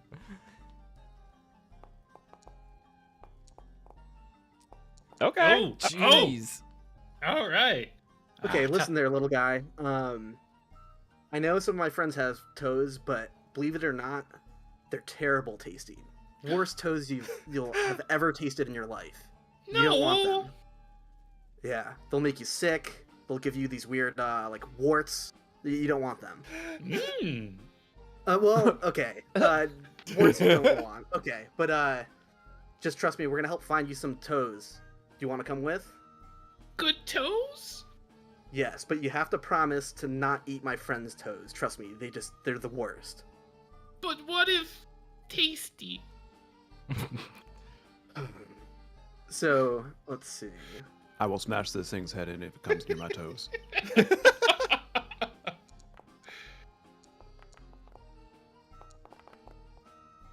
Oh, goodness. These toe tests? So What are you sciencing? I'm sciencing fashioning a muzzle for him Ooh, I like that. and a leash. And meanwhile, Beck is whipping him? no, I'm not whipping him.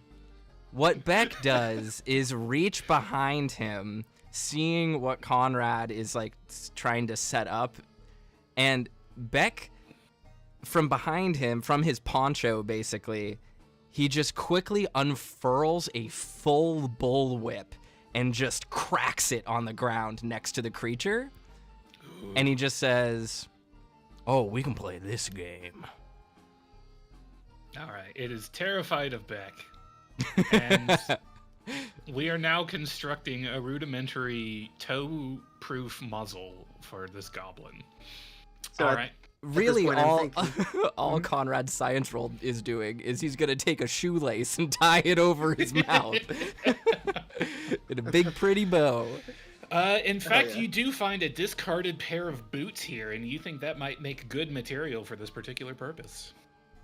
Excellent. So yeah, I go ahead and just tie his mouth shut, and I say, "Listen, he's gonna pull out that whip again and get very angry if you try eating any of our toes. But I'm on your side. I'm gonna find you some delicious toes. Sound good?" Is his snoot just down the long side of the boot that's been tied around his face? Yep. I mean, that'd do it. Let me see.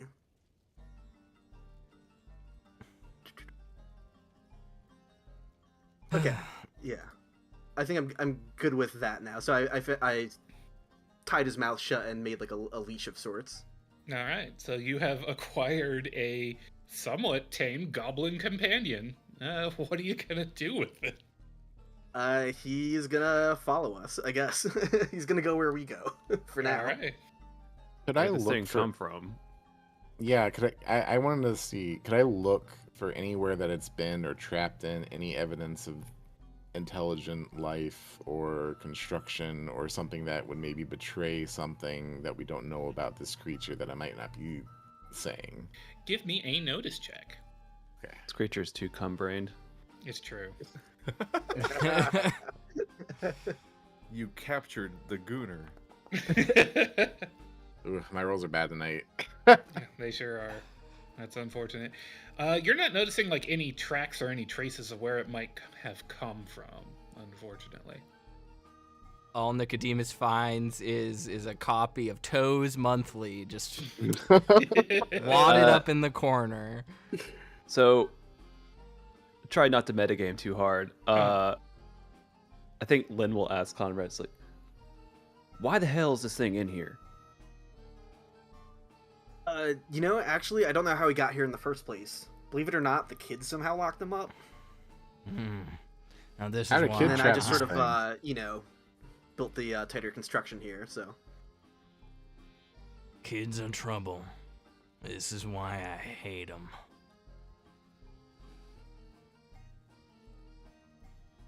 You're gonna mind your manners around him while we go figure out what the fuck this thing even is. Oh, is that a threat, big man? Ooh. It's a promise. All right. Does that mean your next destination is to go talk to Kit? I don't want to say out loud what I'm doing here. That was not a great roll, was it? No. Okay. You got minis. Better roll. That's a better roll. What you trying to do? Okay. And I you will can talk PM that to me if you need to. Yeah. Yeah. Yeah. It's not immediately relevant, so. Alrighty. All right. So now with Goblin in tow, is your next objective to In go tow? see Kit? Yeah. I know what I did. Better keep that goblin in tow before you end up with toe and goblin. Boo. Or do you have somewhere else that you want to head out to first? It's like I want to see Beck, or I want to see Kit, but I don't want to see Beck with Kit. I think that's a bad idea. You could ask him to wait here while you deal with something. On your beck and call. Yeah, I might try to go to the church with Beck and see if the little goblin gremlin guy can find any toes. Oh, there you go. Go Might be a good take your idea. goblin for a walk. Yeah, I'm while gonna take the goblin for a some of the walk. others Absolutely. talk to Kit. I want the guy. I want him to know that I'm really trying to get him some toes here. All right, so Beck and Conrad are going to head to the church with the goblin. Anyone else going with them, or does everyone else want to head to the sheriff's? I had to Kit. All right. I'll join And- Nico. Chance, you Okay. any good with kids? I don't know if I'm good with kids, but I might not scare them like Beck would. I think I already did that plenty. Kids are easy. They have no poker face. We're not gonna mention how kids were allowed to drink alcohol in this time period. I mean, how Look, else are you going to get it them to- sucks. Calm down. Let them have whiskey. They need it. Okay, so let's see. So next we're going to cut to not the church and not the sheriff's office either, but down on somewhere else. Mm-hmm. Yep. Yup. There are whores afoot. There sure are.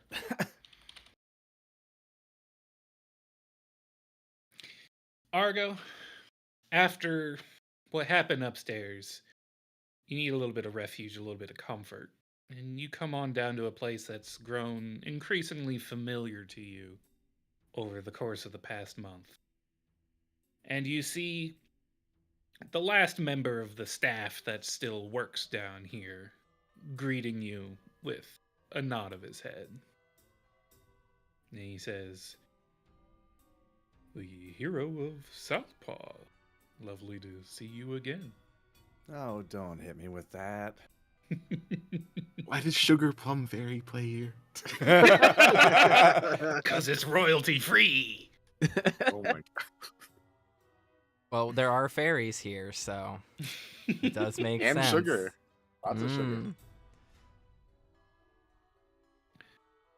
Argo just Oh. pushes in familiar hands, finding their way under the shirt, around the back, and they end up on something soft. Might have to start calling you the hero of soft paws. This guy's good.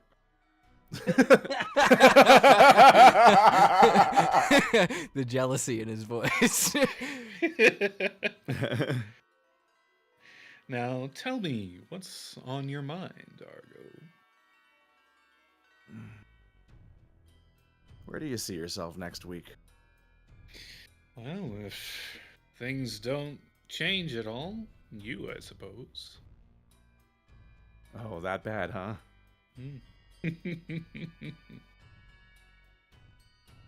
Trust me, I could do much worse. You don't have to lie to me. Oh, sweetheart. You gotta stop beating yourself up. I've been meaning to ask you something. Ask it away. You ever been in love?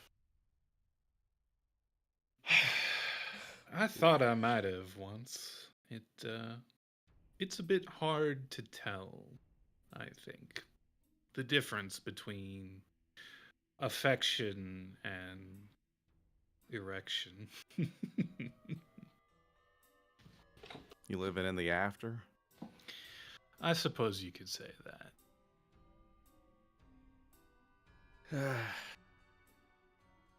Ever say I had someone once?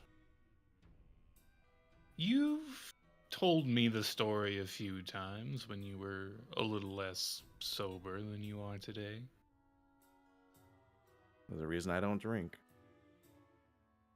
It's not a good look on you, I have to admit. I don't know what it was, but it is over. Definitively. The kind you can't go back from. That's a shame. But even when one story ends, that just makes room for another to start.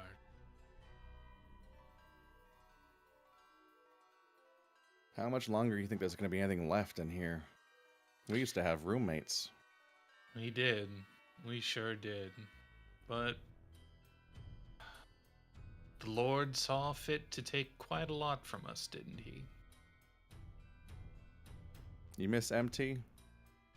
I do. He was your favorite. He was.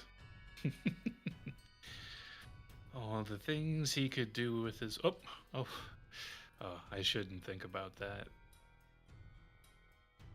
I guess what I'm wondering is, if he was out there, would you leave? If he was out there, I don't know what I could do to bring him back. But if I did know, I think I might try.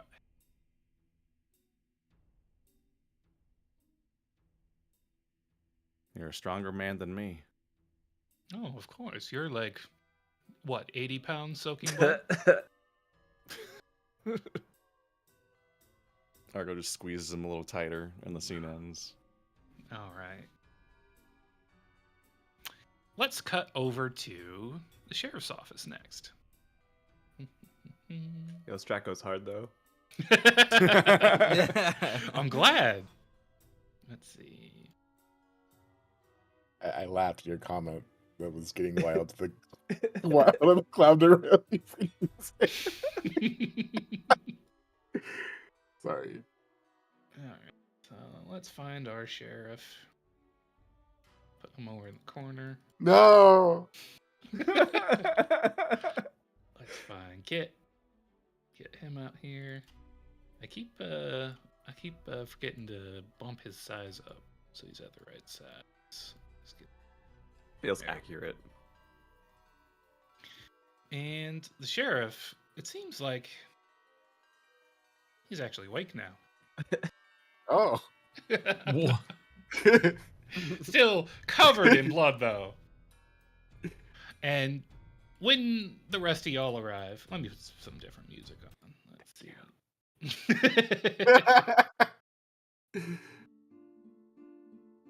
When you arrive, you do see Kit kneeling down by the sheriff, holding the sheriff's head in his lap.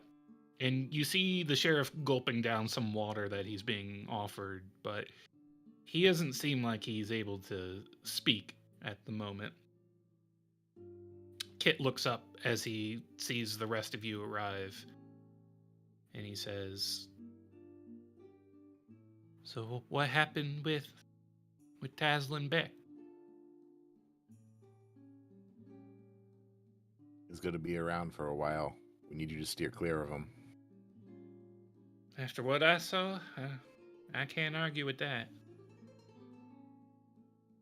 You're holding up. Best I Sheriff? can, I suppose. Oh, you're talking to the sheriff?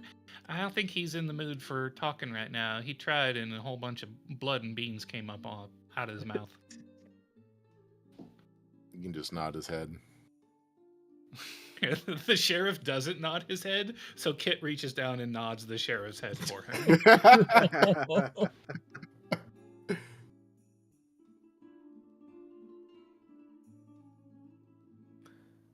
Thanks for staying put and looking after him.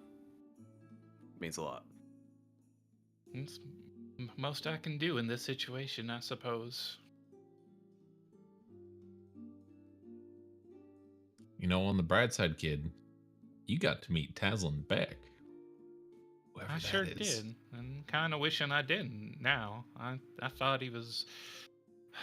I don't know what I thought. Kind of thought outlaws like him might be, you know, just heroes by another name who stick it to the unjust lawmen that are holding us down, but Sheriff Stilton ain't like that. Sheriff Stilton can't hold nobody down, even if he tried. Well, he saved The you. outlaw life ain't always what it's cracked up to be. I guess so. And as you're sitting there, speaking with Kit, somebody else arrives. It's the deputy! Oh, this clown. Uh-oh. The deputy strolls in, his jingle, jangle, jingle, preceding him, and he takes one look at the scene before him, and his face drops immediately, and he takes out his gun. Now, who in the hell did this?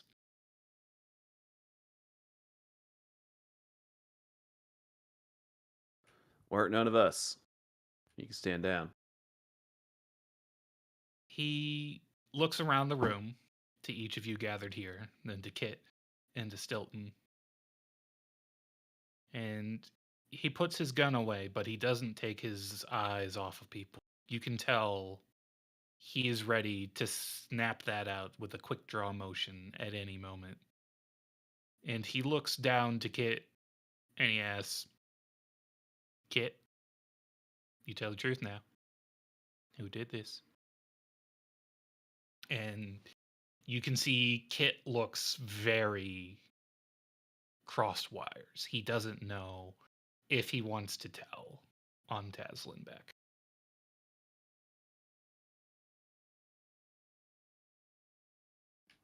I have a proposal. Out of character. Mm-hmm.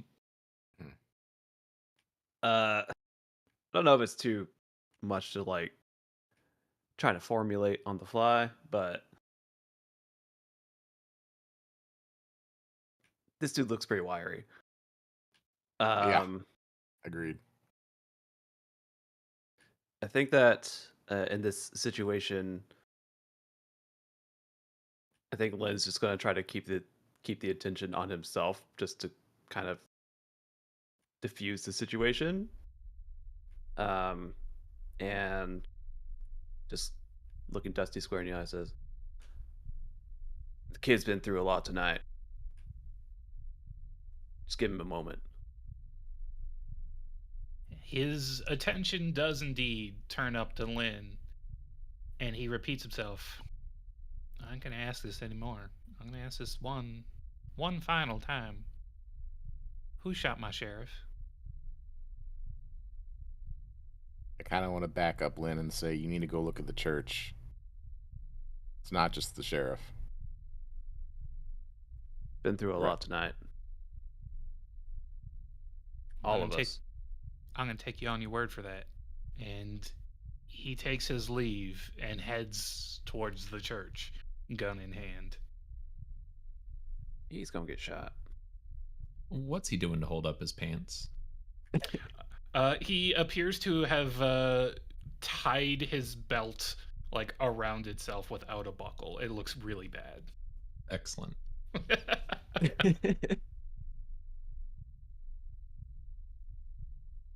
All right.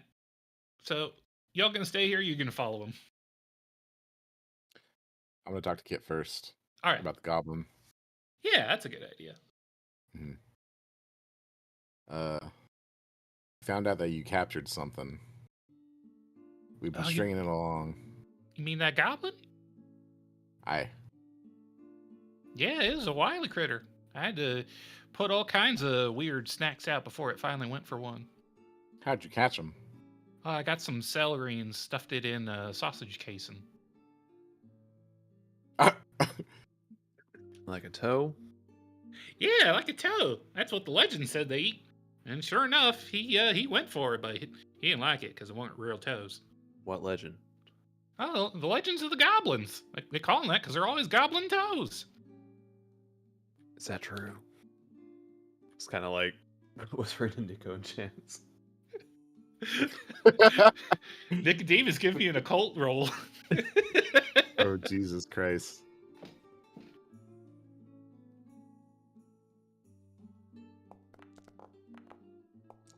Oh, yeah. Please be true. Nice. Oh, they must be referring to goblins with 2 Bs, not goblins with 1 B. Oh. Yeah, that's different. Yeah, goblins are toe eaters. That's all you know about them. But the legends must be true. Checks out. This checks out.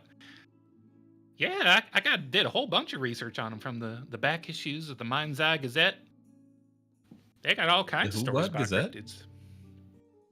Well, the Mind's Eye used to report on goings on in the mine back when there used to be a mine here, but once people found out there weren't no silver in it, then the Gazette turned to more interesting things, reporting on outlaws like Taslin Beck and cryptids like jackalopes. They have a archive of some of this old lore that you can think of. No, yeah, there's all at the print office. That's how I learned me my letters and my arithmetic. Oh. They got How long ago these did funny they little shut down the puzzles in the mine? back of it. How long they shut down? Probably just a few years back. They had a slow decline as they turned to more lurid sources of entertainment and amusement. They never got rid of the puzzles, though. Tell you what, puzzles are God's gift to education. I have an entirely puzzle-based education, and I am proud of it.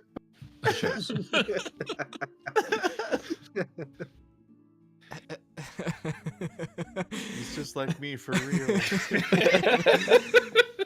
The sentence was funny, but the thought of the ramifications of that, it took a few seconds to hit me, and that's almost even funnier than the idea that the smartest person in this town, the most learned and read person in the town other than Nicodemus and Conrad, is a kid who did a shitload of puzzles in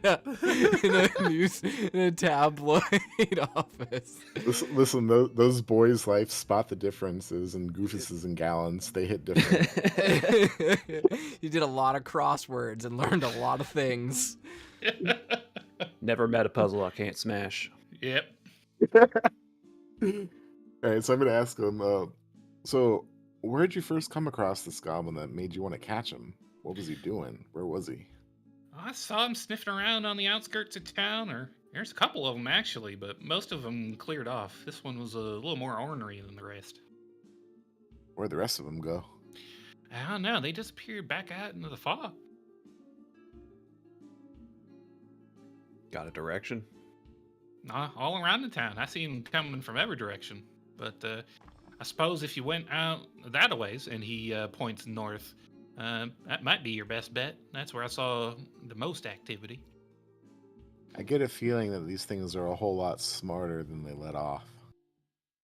I want you to be careful around them. Think so? How smart you can be if all you eat is toes. That ain't brain food.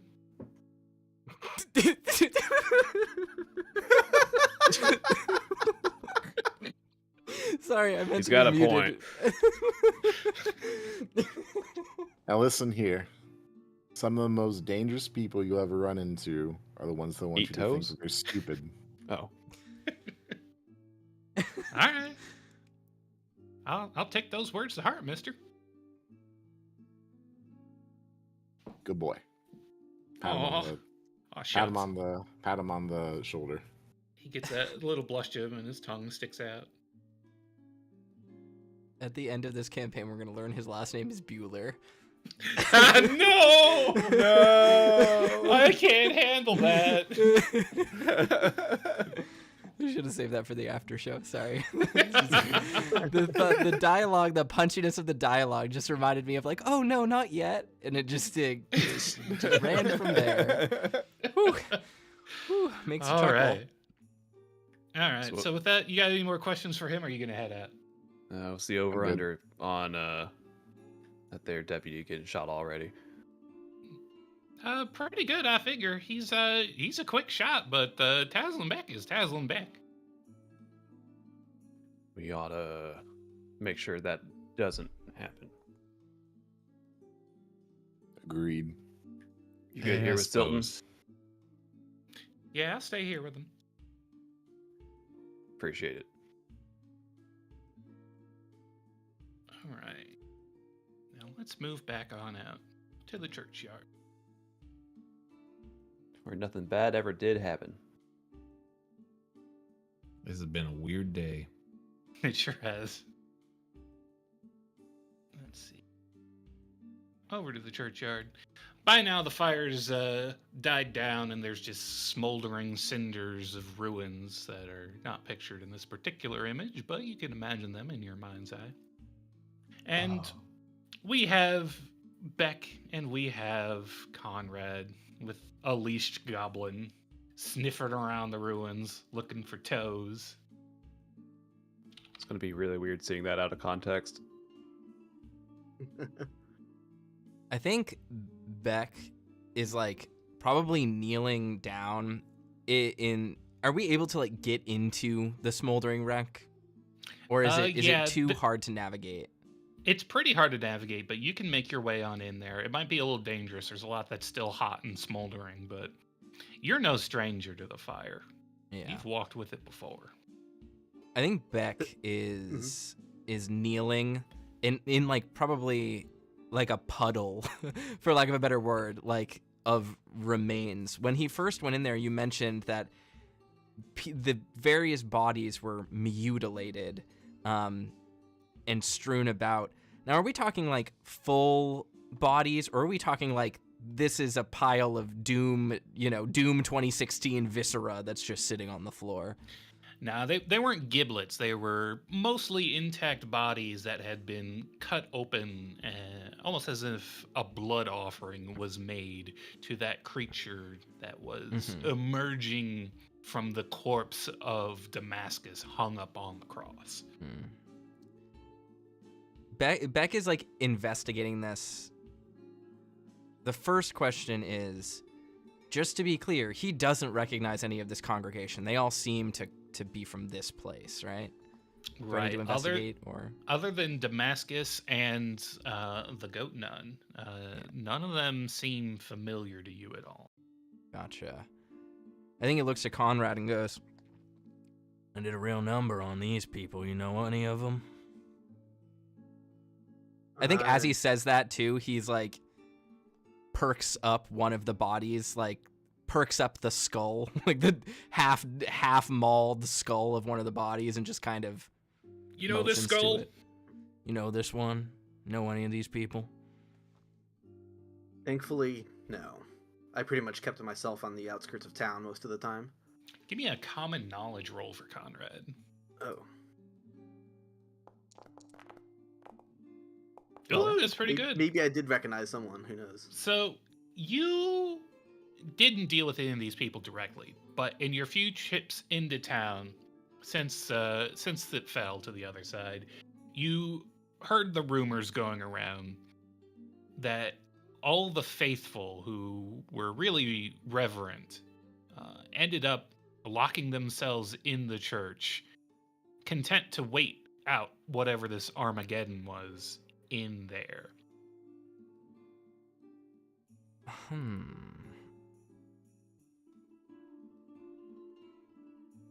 Is there like a Huh. Beck is going to, like, he's going to do something gruesome. Beck is going to, like, dip his hand, like, pierce his hand into the body of one of them, and then sort of like a tracker, like, touching blood and tasting it and smelling it, he's going to, like, lick his fingertips and see, how long have they been dead? Was it recent, or was this staged? These corpses are pretty charred, but if you want, you can shovel some charred ass flesh into your mouth. Oh, he's fine with that. Like, all right. He's eaten worse, for sure. Yummy. He likes it blackened. So this well-done meat seems like it's been here for a while. And given the nature of how things are starting to decay around here, it's gotten pretty rotten. So you think these dead have been dead for maybe a week by now. Oh. Gotcha. Except in the two that were taken care of since you got here, of course. That's flavor. So I think at this point too, I'm just trying to. What I came for was looking for snacks. So Toes? Oh, unfortunately, you're not able to find any good-looking toes. Can I help in any way? Sure, yeah. You can give me How a would I notice do that? also. Just also give me a notice. Oh, okay, cool. Yeah. This is gonna be hard. Benny for the toe. Benny for toes? Probably can't. Well, Scott ran out Ooh. of pennies. Ooh! All right. So, there's no toes amongst the dead that were arranged around the cross. But, you do notice, you didn't manage to get all of Damascus when Erebus set upon him. It looks like the feet came off at the ankle, and they're still attached to the cross. Do you point this out to your little toe-sucking friend? I think before Beck does anything, Beck is looking up at the cross. Beck is trying to investigate. Like, he's trying to piece together the picture of everything that happened. He understood intrinsically there was something inside of Damascus, this new thing that was emerging, this new Damascus, or this thing that it was host to. He's trying to figure out what Billy's role in all of this was. And, he's definitely going to go up to the cross and sort of look at it. And he's just taking it all in first before he says anything. Is there anything else he notices? Is Erebus responding to any of this at all, etc.? Give me another occult roll. Ooh. We'll get Gonna be hard. Let's see. Damascus back up on screen as you visualize him in your mind's eye. I got a 4. That's not bad. You recall that he had those red pustules upon him, the same kind that graced the face of that transformed creature that had once been known as Rick Ryder, and the same kind that graced this goblin here before you now.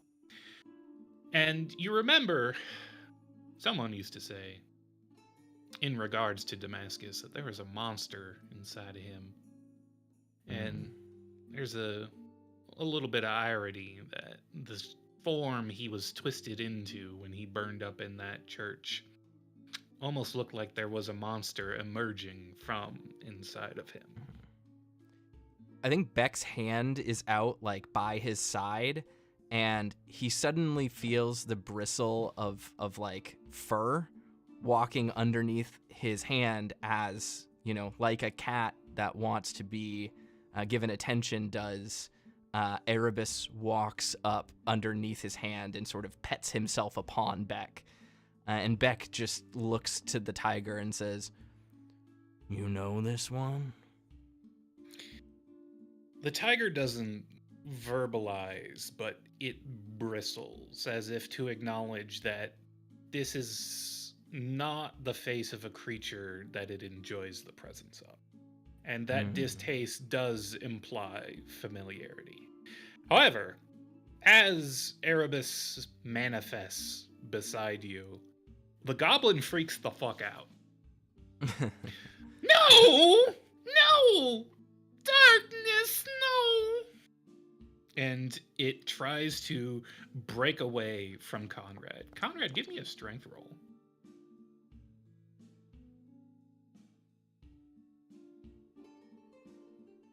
Oops, strength. Oh, yeah, up here.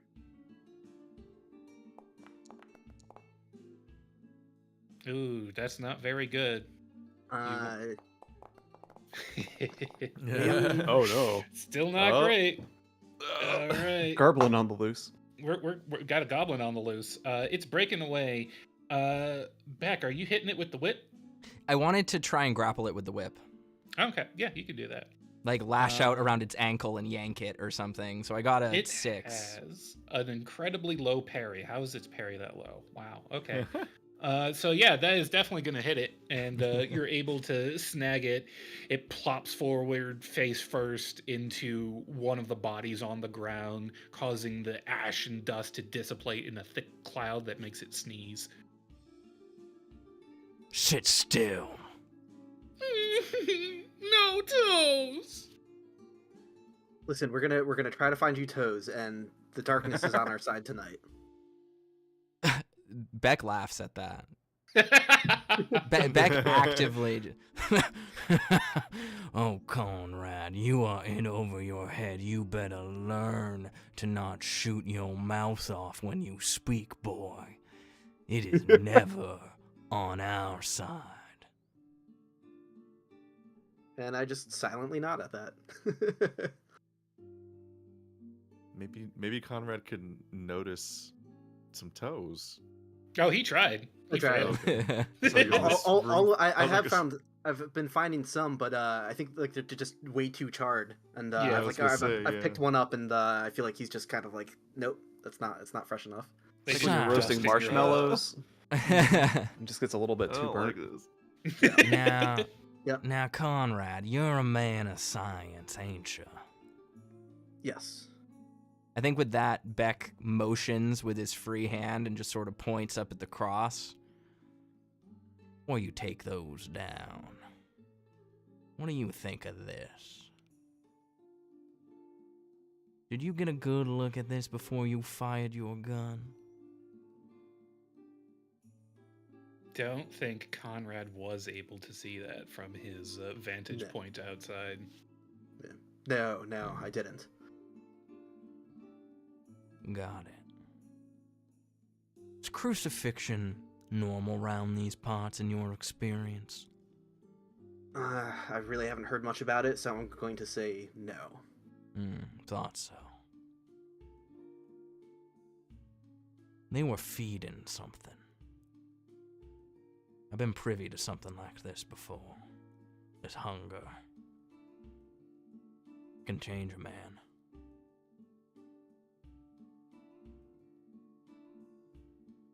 Beck is just motioning for Conrad to feel free to take the feet down off the wall if he really wants to.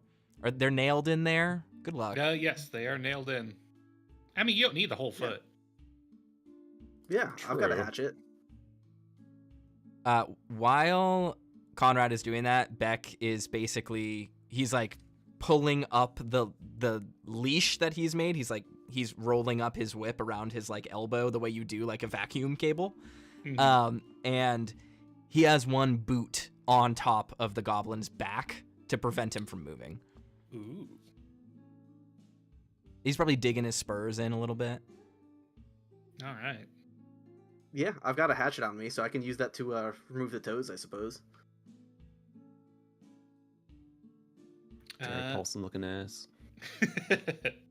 As you take the feet down and take a hatchet to them, the goblin takes notice of this, and despite the pain he is experiencing from his rough treatment at the feet of Tazzle and Beck, he says, "No, hold those!" Seems he doesn't want them removed. Oh. Huh. Listen here, you ungrateful piece of shit. You don't shut your mouth. I'll fill you with holes. Oh, holes. I think Beck is kind of leaning down at him, like motion, like he has the gun like jammed up underneath his chin. Okay, yeah. Can I just pry the entire foot off at this point then? Because the foot is Yeah, severed you- from Yeah, above you the can parts, pry it right? off. Yeah. No Ew. take, only toes. Yeah. Shut up. I'm just ripping the entire foot off then, and I don't. Am I able to yank it off successfully? You are. Okay, so now I hate this. I hold the severed foot right in front of his face. How does he react? He leaps upon it, savagely licking and slurping and sucking at those toes. And before your very eyes, the toes vanish off the foot as if it never had toes to begin with. I don't know if that's better.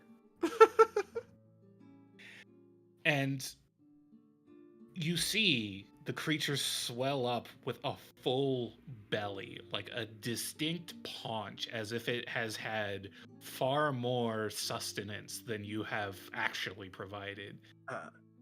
And it Just- writhes in pleasure beneath Beck. Oh, toes. Does Beck feel anything about this? This Disgust? experience? I meant conceptually speaking, this hunger being sated. Does that stir anything? What's going on here? Give me another occult roll. Okay. What is going on here? FA front Occult is- page. Occult is hard. It's hard and Everyone- difficult to roll. Everyone, I assure you, this is very important lore. This is very Why- important lore. I need to understand. Am I allowed to click the free reroll whenever it happens, or do I need to keep track of that? The free reroll is if you have an edge that gives you a free reroll. Like Argo Gotcha. has an edge that lets him free reroll any persuasion. Gotcha. Been betting on that. Ooh, there's that 4. There All we go. right. A 6. Excellent. All right.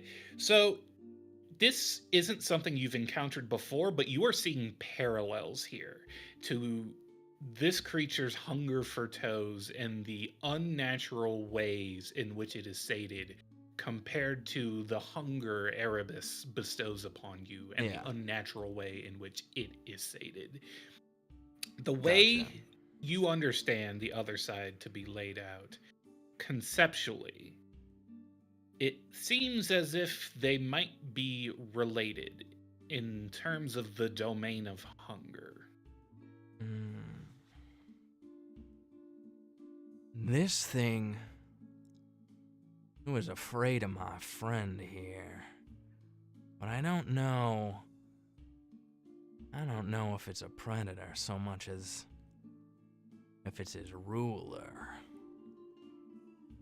You show deference to this one, don't you?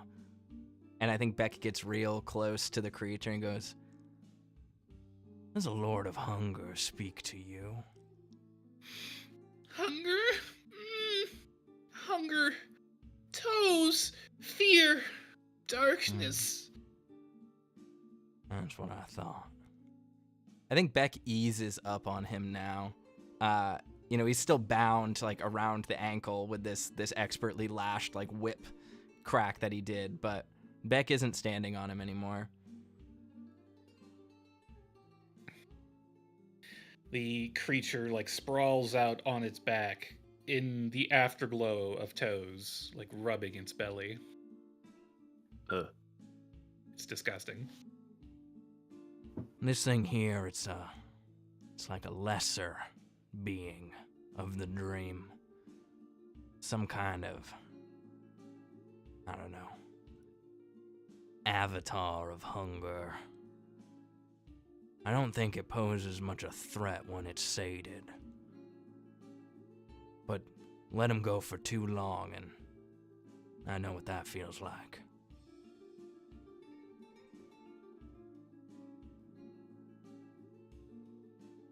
Toe inflation. So at this point, Shut up. Sorry. I try asking him a second time. Okay. Now that he's more satiated, hmm Lord Barbados. Does that ring a bell? Barbados. Lord Decay. Do you know where he is? Decay. Between fear and hunger. Mm-hmm. Termina. I think I know what that means. Is Nicodemus here now? What? He's not. He's not. No. Okay. Out of character. Is Beck understanding?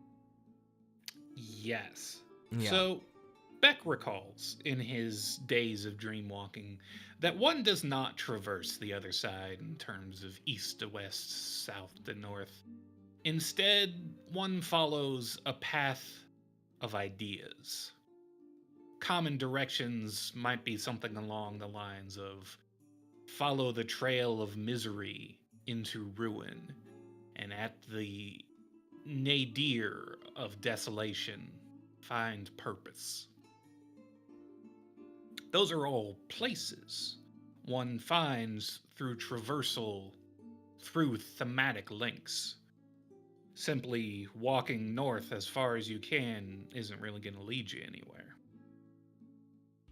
So, if this place, this seat of decay, rests between fear and hunger, you sort of get an idea of how you might get there.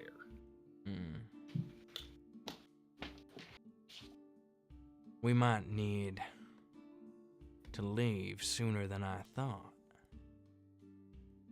He's given us directions.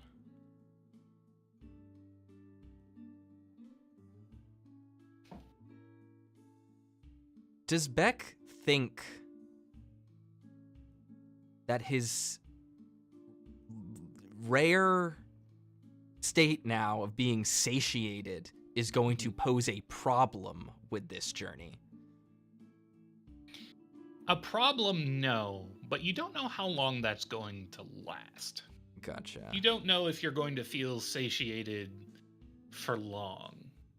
You felt this a little bit in the past when Erebus has set upon your most hated of enemies, but this is particularly fulfilling. More so than the others have been in the past, at least.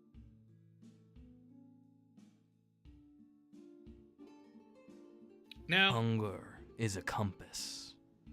Your body telling you you need something. No way to go but to look for it. Beck holsters his gun and kind of loosens the whip and just is now going to walk towards the head of the church, I guess. We might need to teach y'all the dream walk. I don't know if I'm going to be able to do that, but I don't know. We'll have to see. Now, give me a notice check for Beck and for Conrad.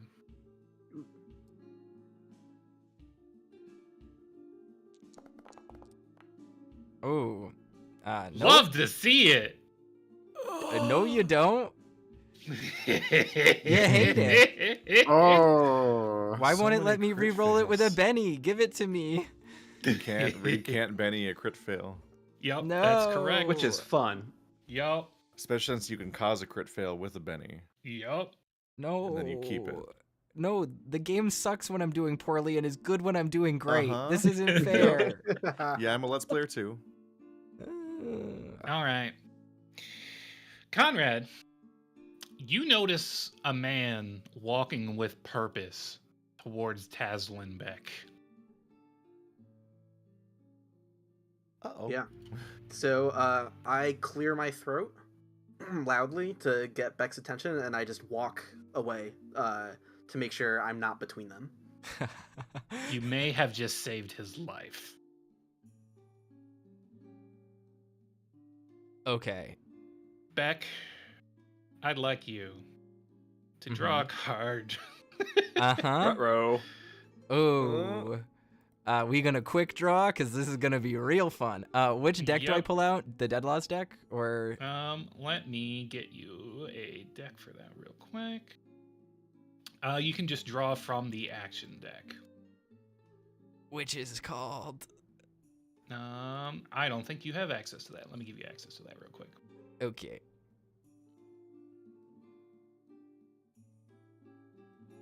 I have the action cards discard pile. One moment. Action deck. Doo-doo-doo. This is a hand. Get y'all's popcorn ready. Yeah. All right, adding a But I quick like draw Bucky. hand. What about Becky? All right, do you see the quick draw hand now? I do. What do I Alright. do? I open it. Do I press draw? I believe you do. And then draw mode top first, number 1, Deadlaw. It says draw from Deadlaws deck or dealing with devil deck. Let me add the initiative deck. So, all right, now you should be able to draw from the initiative deck. Initiative deck. All right, let's see. 8 of spades. All right, and then he is going to draw. He draw back. Wait, what? No, that's not right. That's an auto win. Yeah. Hang on a minute. He An drew the auspicious Queen sign. of Diamonds. Uh-oh. So, as he's coming up upon you, you hear the jingle, jangle, jingle of his spurs after Conrad clears his throat and makes his presence known to you. And a look passes between the two of you. No words are exchanged, but you know in this moment what is about to happen. An unsigned agreement has been made between these two gentlemen, and they know the terms of this duel. Now, Buckshot is going to shoot first. He pulls out his Colt Peacemaker, and he makes a shooting roll. Lightning fast. You have never seen a gun enter a man's hand as fast as this before. He rolls a 7, and that is going to hit you. But let's see if it does enough to put you down for the count. I have a question. Mm-hmm. I have a quick draw perk that allows me to pull an additional action card at the beginning of every round. Did that affect anything like initiative? Fuck, that means you get another card. You might go before him. Let's draw another card for you. I can also apparently attempt to intimidate with quick draw. Or not intimidate, interrupt. Ooh. And I get +2 on athletics for it to do whatever I want. So Oh my goodness. sorry. I knew I had a quick draw skill, I just couldn't remember how it worked, so I had to look it up. Yeah. Initiative deck. Oh, there's a lot of stuff there. I don't know how that You'd have works. to get, like, is it a king or an ace to beat that? Yeah, you have to get a king or an ace, or I think one of the other queens. I don't remember how the suits are arranged. Initiative deck. King of spades. Oh my fucking Oh. god. Hell yeah. Damn. All right, so I'm gonna see how much damage he would have done, Not assuming hell he yeah. had gotten a turn. Should we so roll at assuming- the same time and do a Han shot first type situation? Yeah, let's do it. Let's roll All yours right. out. Let's see that shoot and roll. All right, that's enough to hit him. Yeah. All right, so I think what happens just in the imagery of it is Buckshot, with conviction, stares back down, and there's that cold silence as this windless night kind of drifts between us. And it's light overhead, the dream light there. But then again, just like before, a shadow passes over, like the moon behind a cloud. And you hear the gunshot go off from Buckshot, but Beck just moves slightly to the right, and the bullet whizzes by him, and he immediately quick draws and fires. And Oh my let's God. see. Do I have to apply damage? How does that work? I press the button? No, go ahead and roll. the Just damage. roll. Okay. Let's see how it goes. Oh! Oh my god. Oh! Bucky, no. It This should have been man- Rick. This man is not a wild card. He's an extra. Oh, it is the fastest you've seen a man ever put a gun into his hand, but you know why? That's because you never seen your own hand from that perspective. I used my Before- Benny here, sorry, just because I was meant to extract it when I clicked on the quick draw. It just didn't do it before. Gotcha. So that's what that was for. So before that shot can leave his gun, you have already fired, and you have hit him. Where do you think you hit him? You tell me. Beck is a very experienced gunman, and he has killed many, many people. And he knows better than to aim for someone's head, because you are more likely to miss. So he, just like with Stilton, goes to pierce it right through the center of his chest, center mass. It's almost romantic, the way they both take that same wound from you. It ties them together, even as this one departs this mortal coil. You drop him immediately. His finger still clutches the trigger and manages to loose that shot, but it goes wide. It doesn't hit you.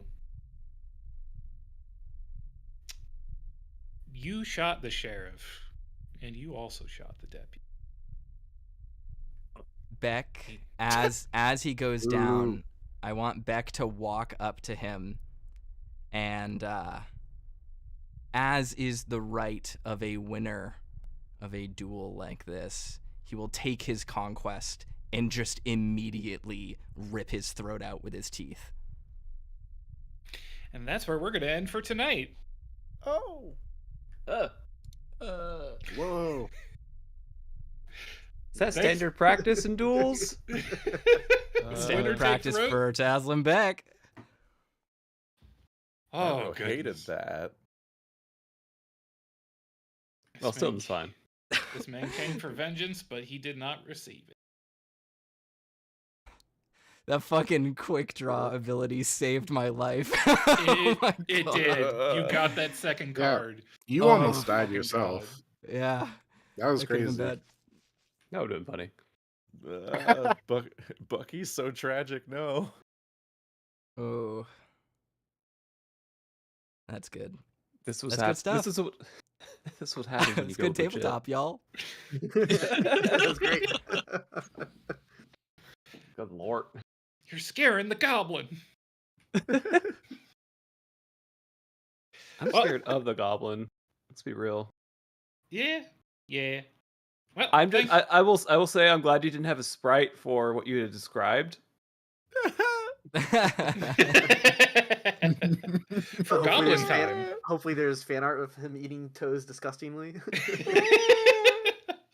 The feast. Yeah, we don't have the budget for CGs yet, but wait a little bit and maybe we'll get there. Yeah. We I'm seem to get wondering- one. I'm wondering if the more toes he collects, the more his power grows. That What seems have very, you done? that seems very fake creature to me. I'm Like- leery like, about that like goblin. Giga Bowser. I don't know. Does Bowser eat toes? Let Let me check E621. Let me The Google goblin just Bowser keeps getting- toes. The goblin just keeps getting more bees. I need to save my beehive. God, that I is will why say, it's though- called. That's why it's called. It's spelled goblin with a like that. Yeah. Mhm. The two B's. Yeah. It's different. He's It's goblin different. toes. He's a toe goblin. I'm glad we were So- able to get like exposition kind of like addressed. Yeah.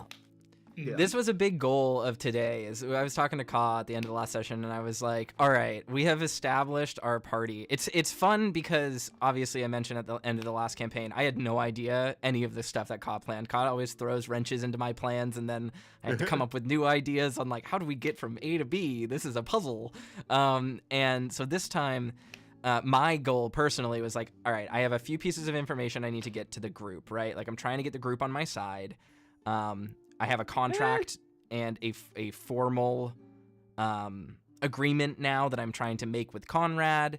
I'm going to need to find some way to justify that so that people don't just stop and ask, like, why didn't you just kill him? Aren't you a ruthless killer? Like, there's got to be some sort of pomp and circumstance to all of that. So that was my goal going in, and we got so much more than that. We got so many chances to learn about the rest of the setting, and especially we're approaching concepts that I didn't think we were going to get to, like, the path between domains and things like that, which is really fun. That's really fun stuff. That was fun for me to get to talk about, just because I wasn't expecting to do that this time at all.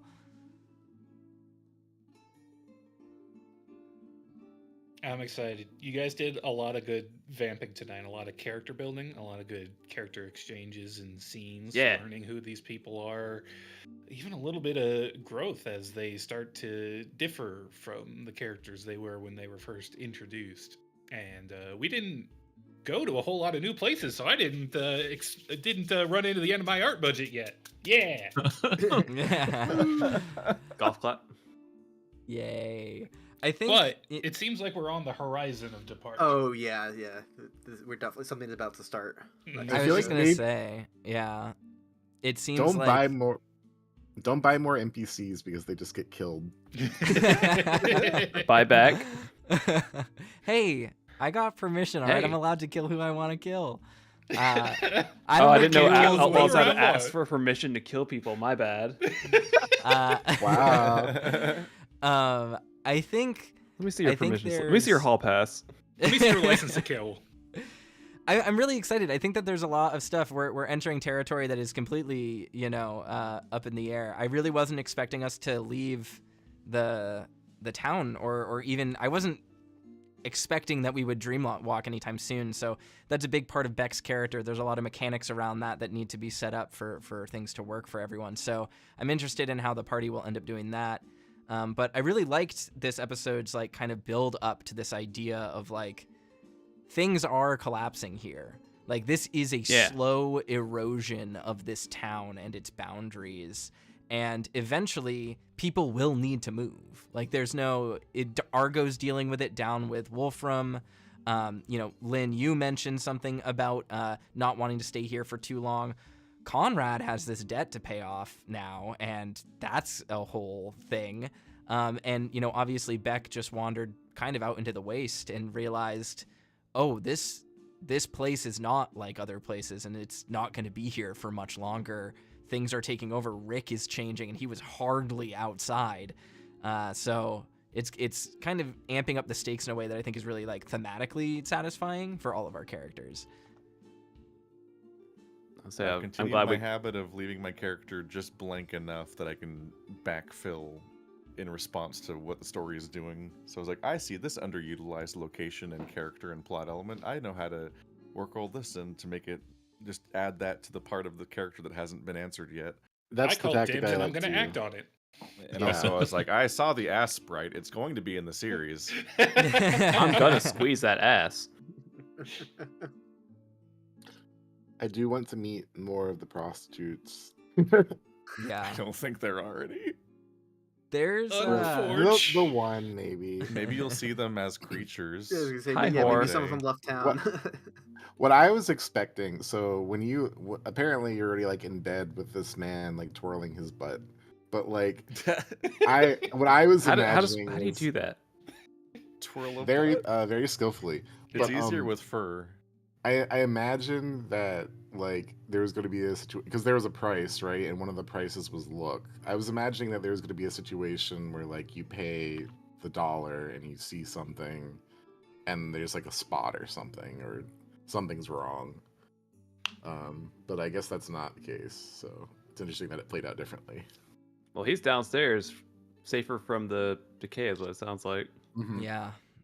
This But strange light of the dream that changes everything. I'm really glad we got like a specific noun or specific adjective for it of decay. Yeah, that's really exciting. So backstory a little bit for the campaign. The whole concept of Beck and his character came from a few different ideas I had, but the big tentpole idea I worked with Ka on was this idea of like a character plagued by hunger, like the capital H hunger, the concept of hunger. So to see other tentpole concepts appear, proper nouns like that. Like, this is the domain of fear. This is the domain of decay. Like, I'm excited to see what kind of NPCs we meet there, knowing Beck, and Beck being this representation of hunger as well. So it's kind of neat. It's just kind of very interesting. Because my assumption is that since all these goblins are around, is that we are in the realm of hunger right now. Anything could happen. Because if we're in hunger and then fear is on the other side of this train of thought, as you will, haha, then decay would be in the middle. Yeah. I think it's very possible that, Beck walking the path of hunger and then all of a sudden this town is in his way. It would make sense that this place kind of fell to the hunger domain, this place that he normally traverses through. And then suddenly this place is here in his way that he wasn't expecting. It would make a lot of sense why, these goblins are encroaching on the territory of the town, and you all are running out of rations, and things are getting sick, and famine is spreading as people disappear, and there's these rumors of the town serving, or the meat wagon serving people. As I mentioned as well, we determined in this episode that Billy truly was feeding this thing within this Damascus, this new thing that was there, that was eating at them. So it's interesting. The idea of this place being within the domain of hunger is very, very possible. I think maybe the most likely observation. That's my suspicion. Also because it told the law, the writing, it said that everything was marked until everything was marked, and it was told, it specifically brought up don't eat, right? Yeah, don't sup upon his provations or whatever. Until like the last midnight, which means that, yeah, this is like smack dab in hunger. Yep. I think that makes a lot of sense. And it's going to change a lot for Beck. That's for sure. Once he realizes what he's dealing with, I think that's going to be a really big part of my mindset going into the next episode for sure. Mm-hmm. We did that got show our anything third for y'all? ever No, it did not. Cov-verse nipple. Oh yeah, those are fun to have. The only nipples in the Cov-verse ever were mysteriously shirtless Melvin. Yeah. And never again, or since. Even the monsters that have their chests out didn't have nipples, but then Rick had one when he was a monster. Just the one, as a treat. I added notes for the session. Let me know if anything needs to be added. I see a maybe, blank like, page. Yeah, click off it, click back on, because I see it. Oh, there you go. I just switched to page 1 and then back. yeah, to like page go 2. back to 1 and Fucking 2. No. Northwest is where the toe eaters live. The land of Washington State. Oh no, they're coming for me. Writing backstory for Bucky made it sadder. Mm-hmm. I liked killing him. It was fun. I'll have to write tomato, the tomato, story. tomato. Throwing tomatoes at you. One I Southpaw is seemingly in the rear view of the plot fully. Yeah, you like viewing rears, don't you?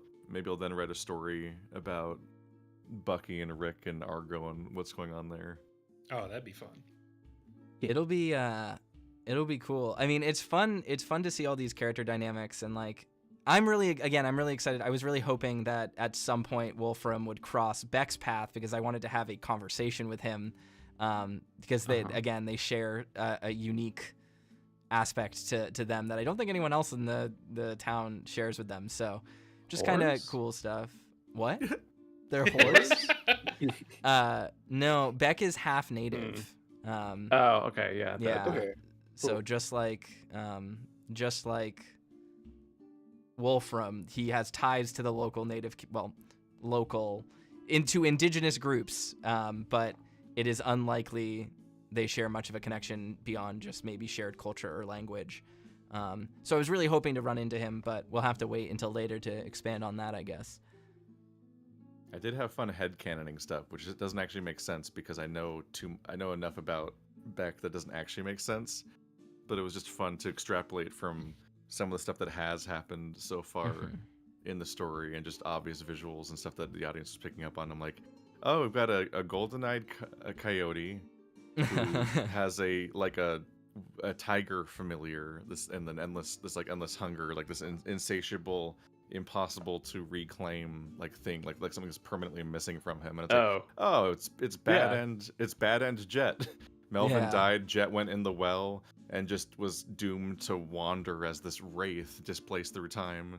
And you can serendipity. There's already details that contradict that, and there's about 40,000 words of them that contradict that in the actual story and journal for Beck. But I'm like, that was interesting to think about. It was fun. No, I think that's an interesting parallel, and I think the way that at least Ka and I have talked about this whole campaign, not just Deadlaws, but like Cape Escape as well, like this universe we're building, is that it's sort of this idea of like repeated ideas and things going through, not like I don't want to say it's like all a cycle, but I mean in the same way that like American Horror Story is a lot of the same people playing different characters, and we're all sort of just examining those different lenses all through the same perspective. It's like there's definitely parts of like Jet and like a hunger and a burning for something that like can never be reached that's in Beck.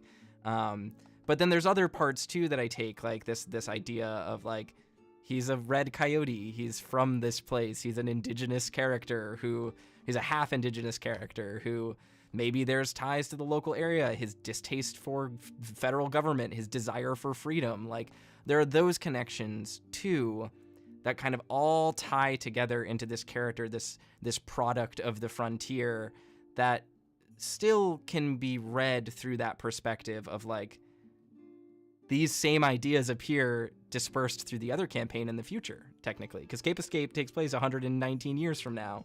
And that's not me saying like Beck is Jed's dad, like nothing like that, but So what I'm hearing is Cape Escape 80s. Oh, that we don't even give Ka the idea. We need to focus on this before this is done. Baby, do you Don't know get me what distracted. that's Ooh, heaven is a place on earth. It could be wild. Oh man, 80s. If we do a campaign in a mall, I'm gonna play an 80s mall goth. He's gonna be the most insufferable furry you've ever seen. Oh, I'm so excited. But yeah, you're just like a cowboy goth at this point, though. Yeah. Hey, that's the thing. You grow up goth, you never change. You're goth always. Okay, so I'm hearing that I need to play the prep. And I need to give her shoulder pads. Chad just said, can't wait to find out that Argo's actually called the hero of Southpaw because of what he can do with his left hand. Oh no. That's talent right there. Hero of Sticky Paws. No. Oh no. It's just fun. This has been a fun, this campaign, and it's fun to do the improv. We had a lot of like character to character dialogue and moment to moment scenes too, which is pretty rare. Like even in Cape Escape, we had a lot. I feel like we had a lot more NPC driven interaction in the first few episodes of Cape Escape. So this has been a fun change of pace. We had party drama, and I was eating it up. Oh, it's fun. I'm liking the dynamic between Conrad and Beck a lot, but I'm like Argo and Lynn kind of paired up, and like Nico and Mortadella. Like that's like a fun little group too. Is like I like seeing all the little cliques form. I liked just clearing my throat and stepping away for the shootout. So it was just a moment of like. Any moment earlier, he would have known you were the bad guy and probably would have let the cop do what he was trying to do. But shit's escalated, and it's just sort of like, even aside from the debt situation itself, Conrad understands that like Beck is our only way out of this. So he was just kind of like, nope, like sucks, but this is the situation. Like, yeah. It's like kind of shifting into an antagonist. Yeah. I mean, what I generally enjoy too is like more so, although I do like NPCs, I do like it when there's character or there's PC interaction. Yeah. And Yeah. PC dynamics. And what I try to do like is I don't try to like attach to the hip to one character or the other. I try to move between as many as possible. Yeah. And I think that's seeing where fun. that goes. It's fun for the audience too, because they get to see, like, your character, Nicodemus, can become sort of a lens for everyone to look at everyone through, right? Like, when it's just Beck and Conrad, or just Chance and Argo, or Lynn and Argo, or, you know, however many groups that we have, it can be easy to get, like, the perception of how these characters interact really skewed. So it's, like, it's good to have even just one person going and being like, I'm going to do a check-in round with as many people as possible and just kind of flip between scenes once we get them, because it gives the audience more time to get to know those characters as well. Like, I still want, like, at some point, like, I definitely want, like, a scene with Chance. I want a scene with Lynn. I want a scene with Argo, because I think I've kind of had some pretty good Conrad moments, some pretty good Beck moments. Yeah, and I think that, like, this is just a great session of just setting up what priorities are. Yeah. Yeah. That's what it felt like to me. I love It's it. good. We're doing a really good job of, like, laying foundation for setups. I feel like every single person here at the table, even if they don't know, you know, every single aspect, or they don't plan like I do of, like, here's what I want my character arc to be, I'm gonna work towards it. Yeah, don't got a 40,000 word Bible for it. I have, like, an if-then adventure, choose your own adventure novel in a You got Google a Doc. Twine novel written up. Yeah, exactly. Where it's like, if Beck survives this scene and the sheriff is here, shoot him. Like, things like that are all planned out in my head of, like, here's how I will react to certain stimulus. I think Beck what makes neural this such network. I think what makes this such a good mix too is, like, okay, you don't want every single character to have like a 40,000 word lore Bible. Yeah, But at exactly. the same time, you want a few people to have that, Yes. which gives a lot of meat to work with for the other characters who are more pantsing or more improving. Yeah, exactly. So it's like you want to, like, it's like, I don't really come into these things prepared to that extent, even though I have some idea of, like, what I might want to do with the character as a general arc. Yeah. But if I were, like, say, like, doing this on my own, I would absolutely want to do that, right? I would want to have someone, because I think that also makes players more comfortable, because it helps them familiarize themselves with the tone and the setting and expectations and what characters can and can't do and what's normal and what isn't. It just makes us more grounded. Absolutely. So I appreciate that. Yeah, I mean, it's fun. This is my favorite thing in the world. I would do this every day, all day if I could. But especially with this character and all the things that we've been setting up, it's like someone mentioned in chat or in the comments of one of the episodes, I think it would have been episode 1, that Beck shows up and is evil Gandalf. And I really liked that analogy of, like, oh, Beck is the level 99 wizard that shows up and is like, all right, hobbits, we're going on a journey. But it's like the inversion. It's the inversion of that, because I've written all of evil Gandalf's story, and you're coming in at the end of it. And now it's like, all right, kids, it's your time to play. I'll chaperone you and, like, give you the lore you need to solve your quest.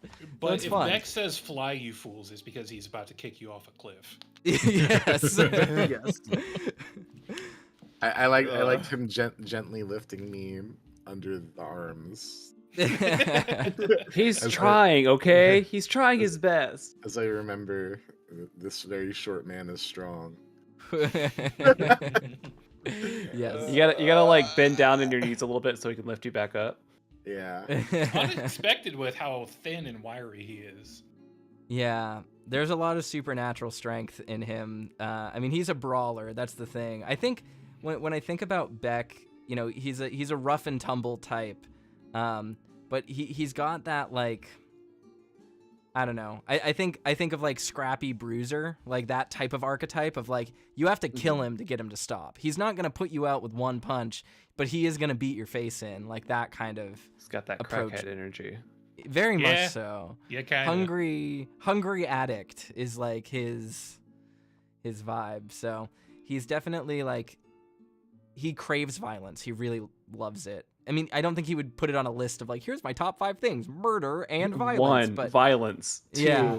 But I think he lives even in his original life, as just an outlaw, a completely non-supernatural entity. He craved the thrill of like danger and violence, and I think he's drawn to the life of a dangerous outlaw because in his own thoughts the world is for people who take, and so you just have to take. And how do you take? Well, you get real big and you get real strong and you get real scrappy and you just fight for it. And so that has become his sort of approach to danger and combat and violence, and it becomes the way that he lives his life. And even now, he still clings to a little bit of that spark. So, I do have that character trait that prevents me from generally leaving people alive if they start an actual fight with me. So, it is what it is. And as far as you're aware, you boy. haven't left anyone alive. I have not. No, the one person. Other than Conrad. Yeah, I thought our little jackalope was gonna be a boss, because whenever he like got into his very tense moment, we would hear that heartbeat. I was like, okay, this guy seems sus. But he's dead now, so I'm like, okay, I guess we don't need to worry about him. He was there. Hey, for his a guy. life for a life, man. You got Stilton back. That's true. That's true. Well, I mean, you're the one that's taking. Yeah. So don't act like it's so generous. We saved the more important of the two, for sure. I'm just so upset by the idea that Beck is evil Gandalf, because that means that the goblin is Gollum. It's like, now we know we want the toes so juicy sweet. We want the toesies. The toesies. Oh, this is funny. This is good. But yeah, I mean, that's kind of the way that I've been trying to play it too, is like Beck is a character that knows more about what's going on. And, I don't want to sit here and just exposit to you all about anything. He is a person on a mission who explicitly stated that he doesn't care about most of you. So he's like, he's going to ask you a question and then leave you there with the question. He's not going to explain after you say, no, I have no idea who he is. I read about him in the paper. He's going to be like, well, fuck you then. Bye. Like, I don't need that. Which is interesting. Like, I think it's fun to play a character that creates this kind of conflict in the party, because I think it is very easy for people to play dark, grimdark, edgelord, super vampire murder cannibals like Beck and just be like, well, I attack my party member for 17 damage, and then he has to do what I say. I eat their toes. Yeah, exactly. Like, it's very easy to fall into that, and I'm trying very explicitly not to instead approach conflict from a position of a person who is so far above many of the situations in this town that he just can't be fucked to. He's not going to waste time on What's actually expositing. strange about Beck is that he's okay, like in character, he's a terrifying man, but like as a narrative presence, he's almost sort of like a comfort character, like not a comfort character, but like, okay, that's the wrong phrase. AO3 tag hurt. He's a load-bearing pillar made of rusty iron. Whoa! Load-bearing pillar. He is not beating our, the whore allegations. He is holding our hands, and I feel safer when Beck is Take here. it downstairs. I don't feel safer for the NPCs, but I'm just like, okay. And I think the fact that I don't know what happens in Cape Escape also really helps the believability of like I think like someone like me or anyone else who hasn't read, who's in the party, not knowing the setting is sort of like a litmus test for like the audience who are coming into this blind. I think it's you and me. Yeah. Hey, it's okay. No shame. Well, like, Horror, have you read Cape Escape? I have not sat through all of it. No. Okay.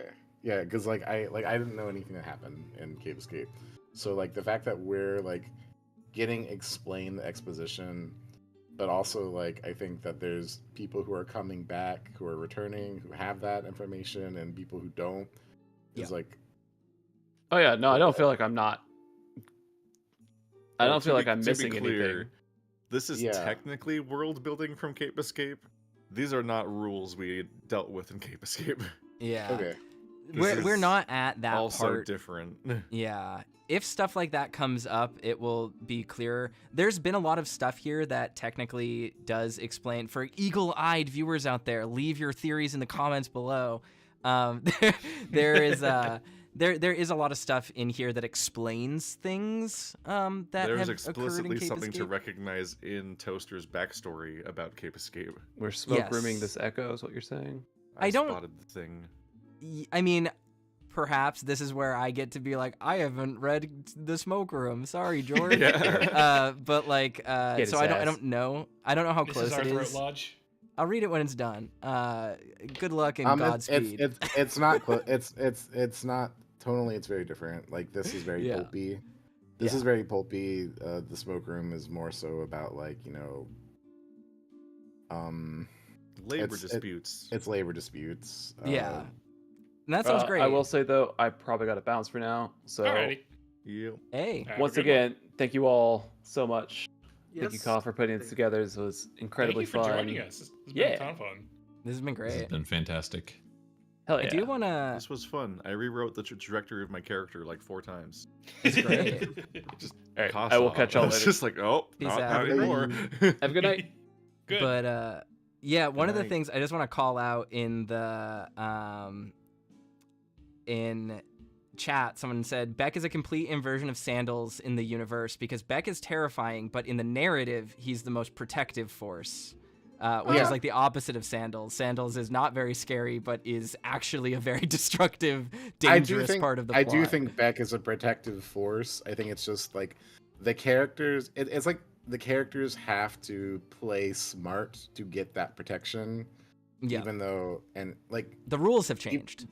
Beck is not trying to give protection, but Beck can be used as protection. Yes. Yes. Is the situation. Mutually beneficial agreements and things like that. Yeah. I also, I like that idea of like this is a working relationship. Like Yeah. Beck is not Conrad's friend. He'll No. drink with him, but like, it's all part of the job. So, Yeah. Oh yeah, and Conrad understands that entirely. Yeah. Someone in the chat says, Moradim asks, what capital letter concept are the eyes from Cape Escape of? They are of the domain of desire. Ooh, I like that. Ooh. hey.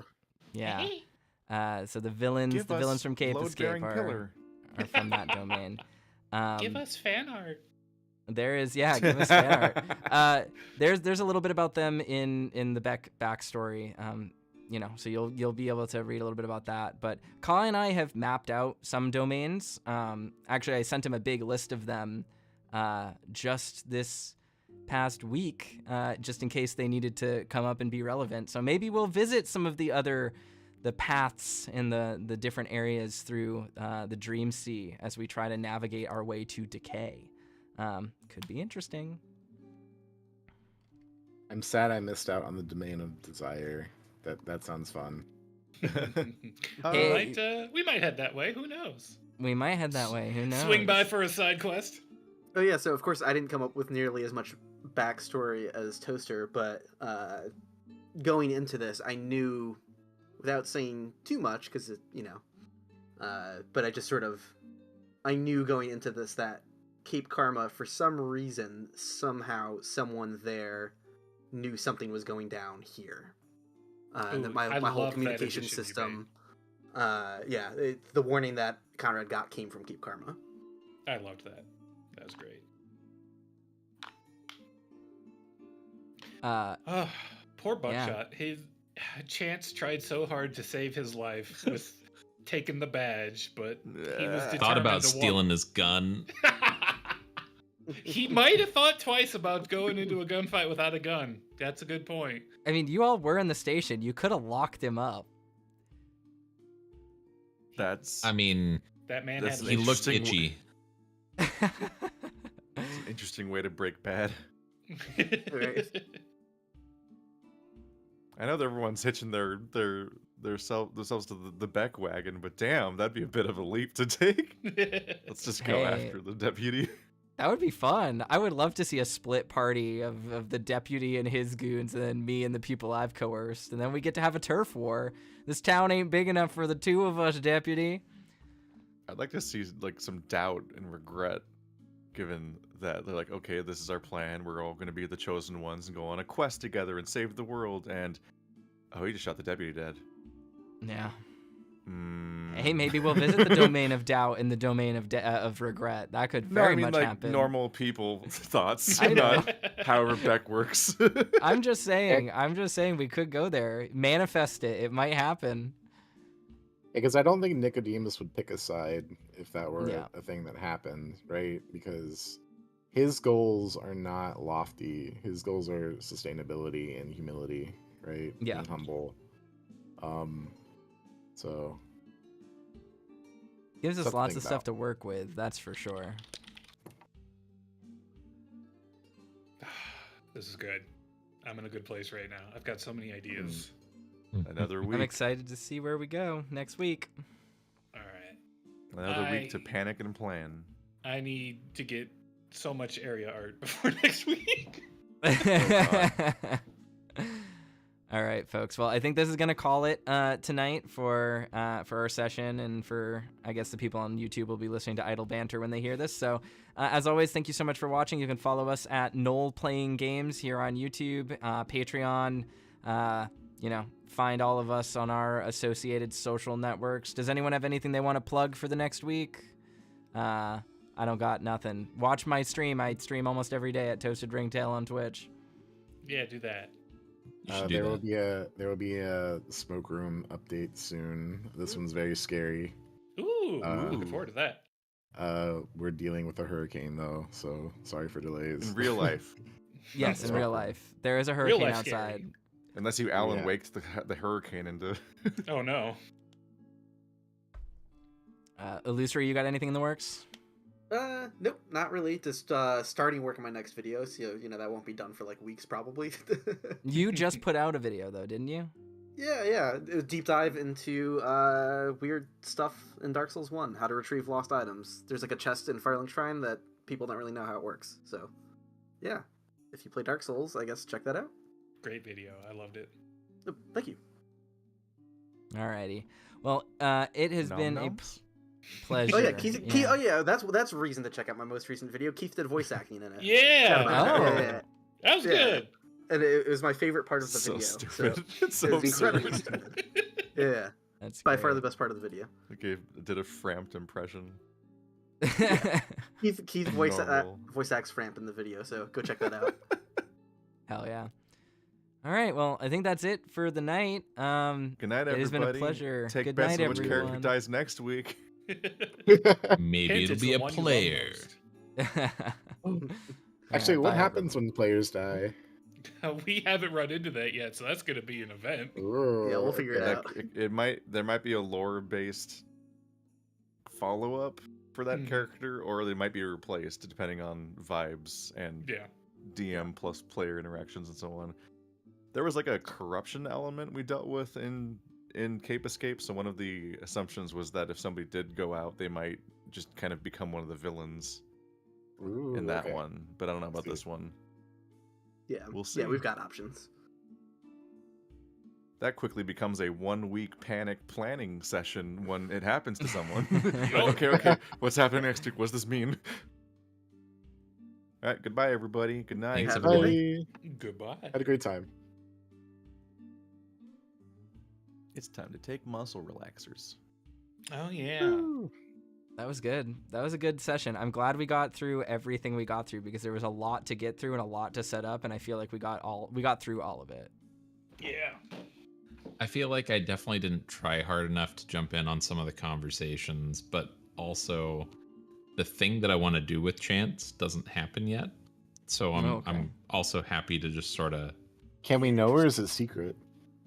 It's kind of secret. Secret. 5, then keep your secrets.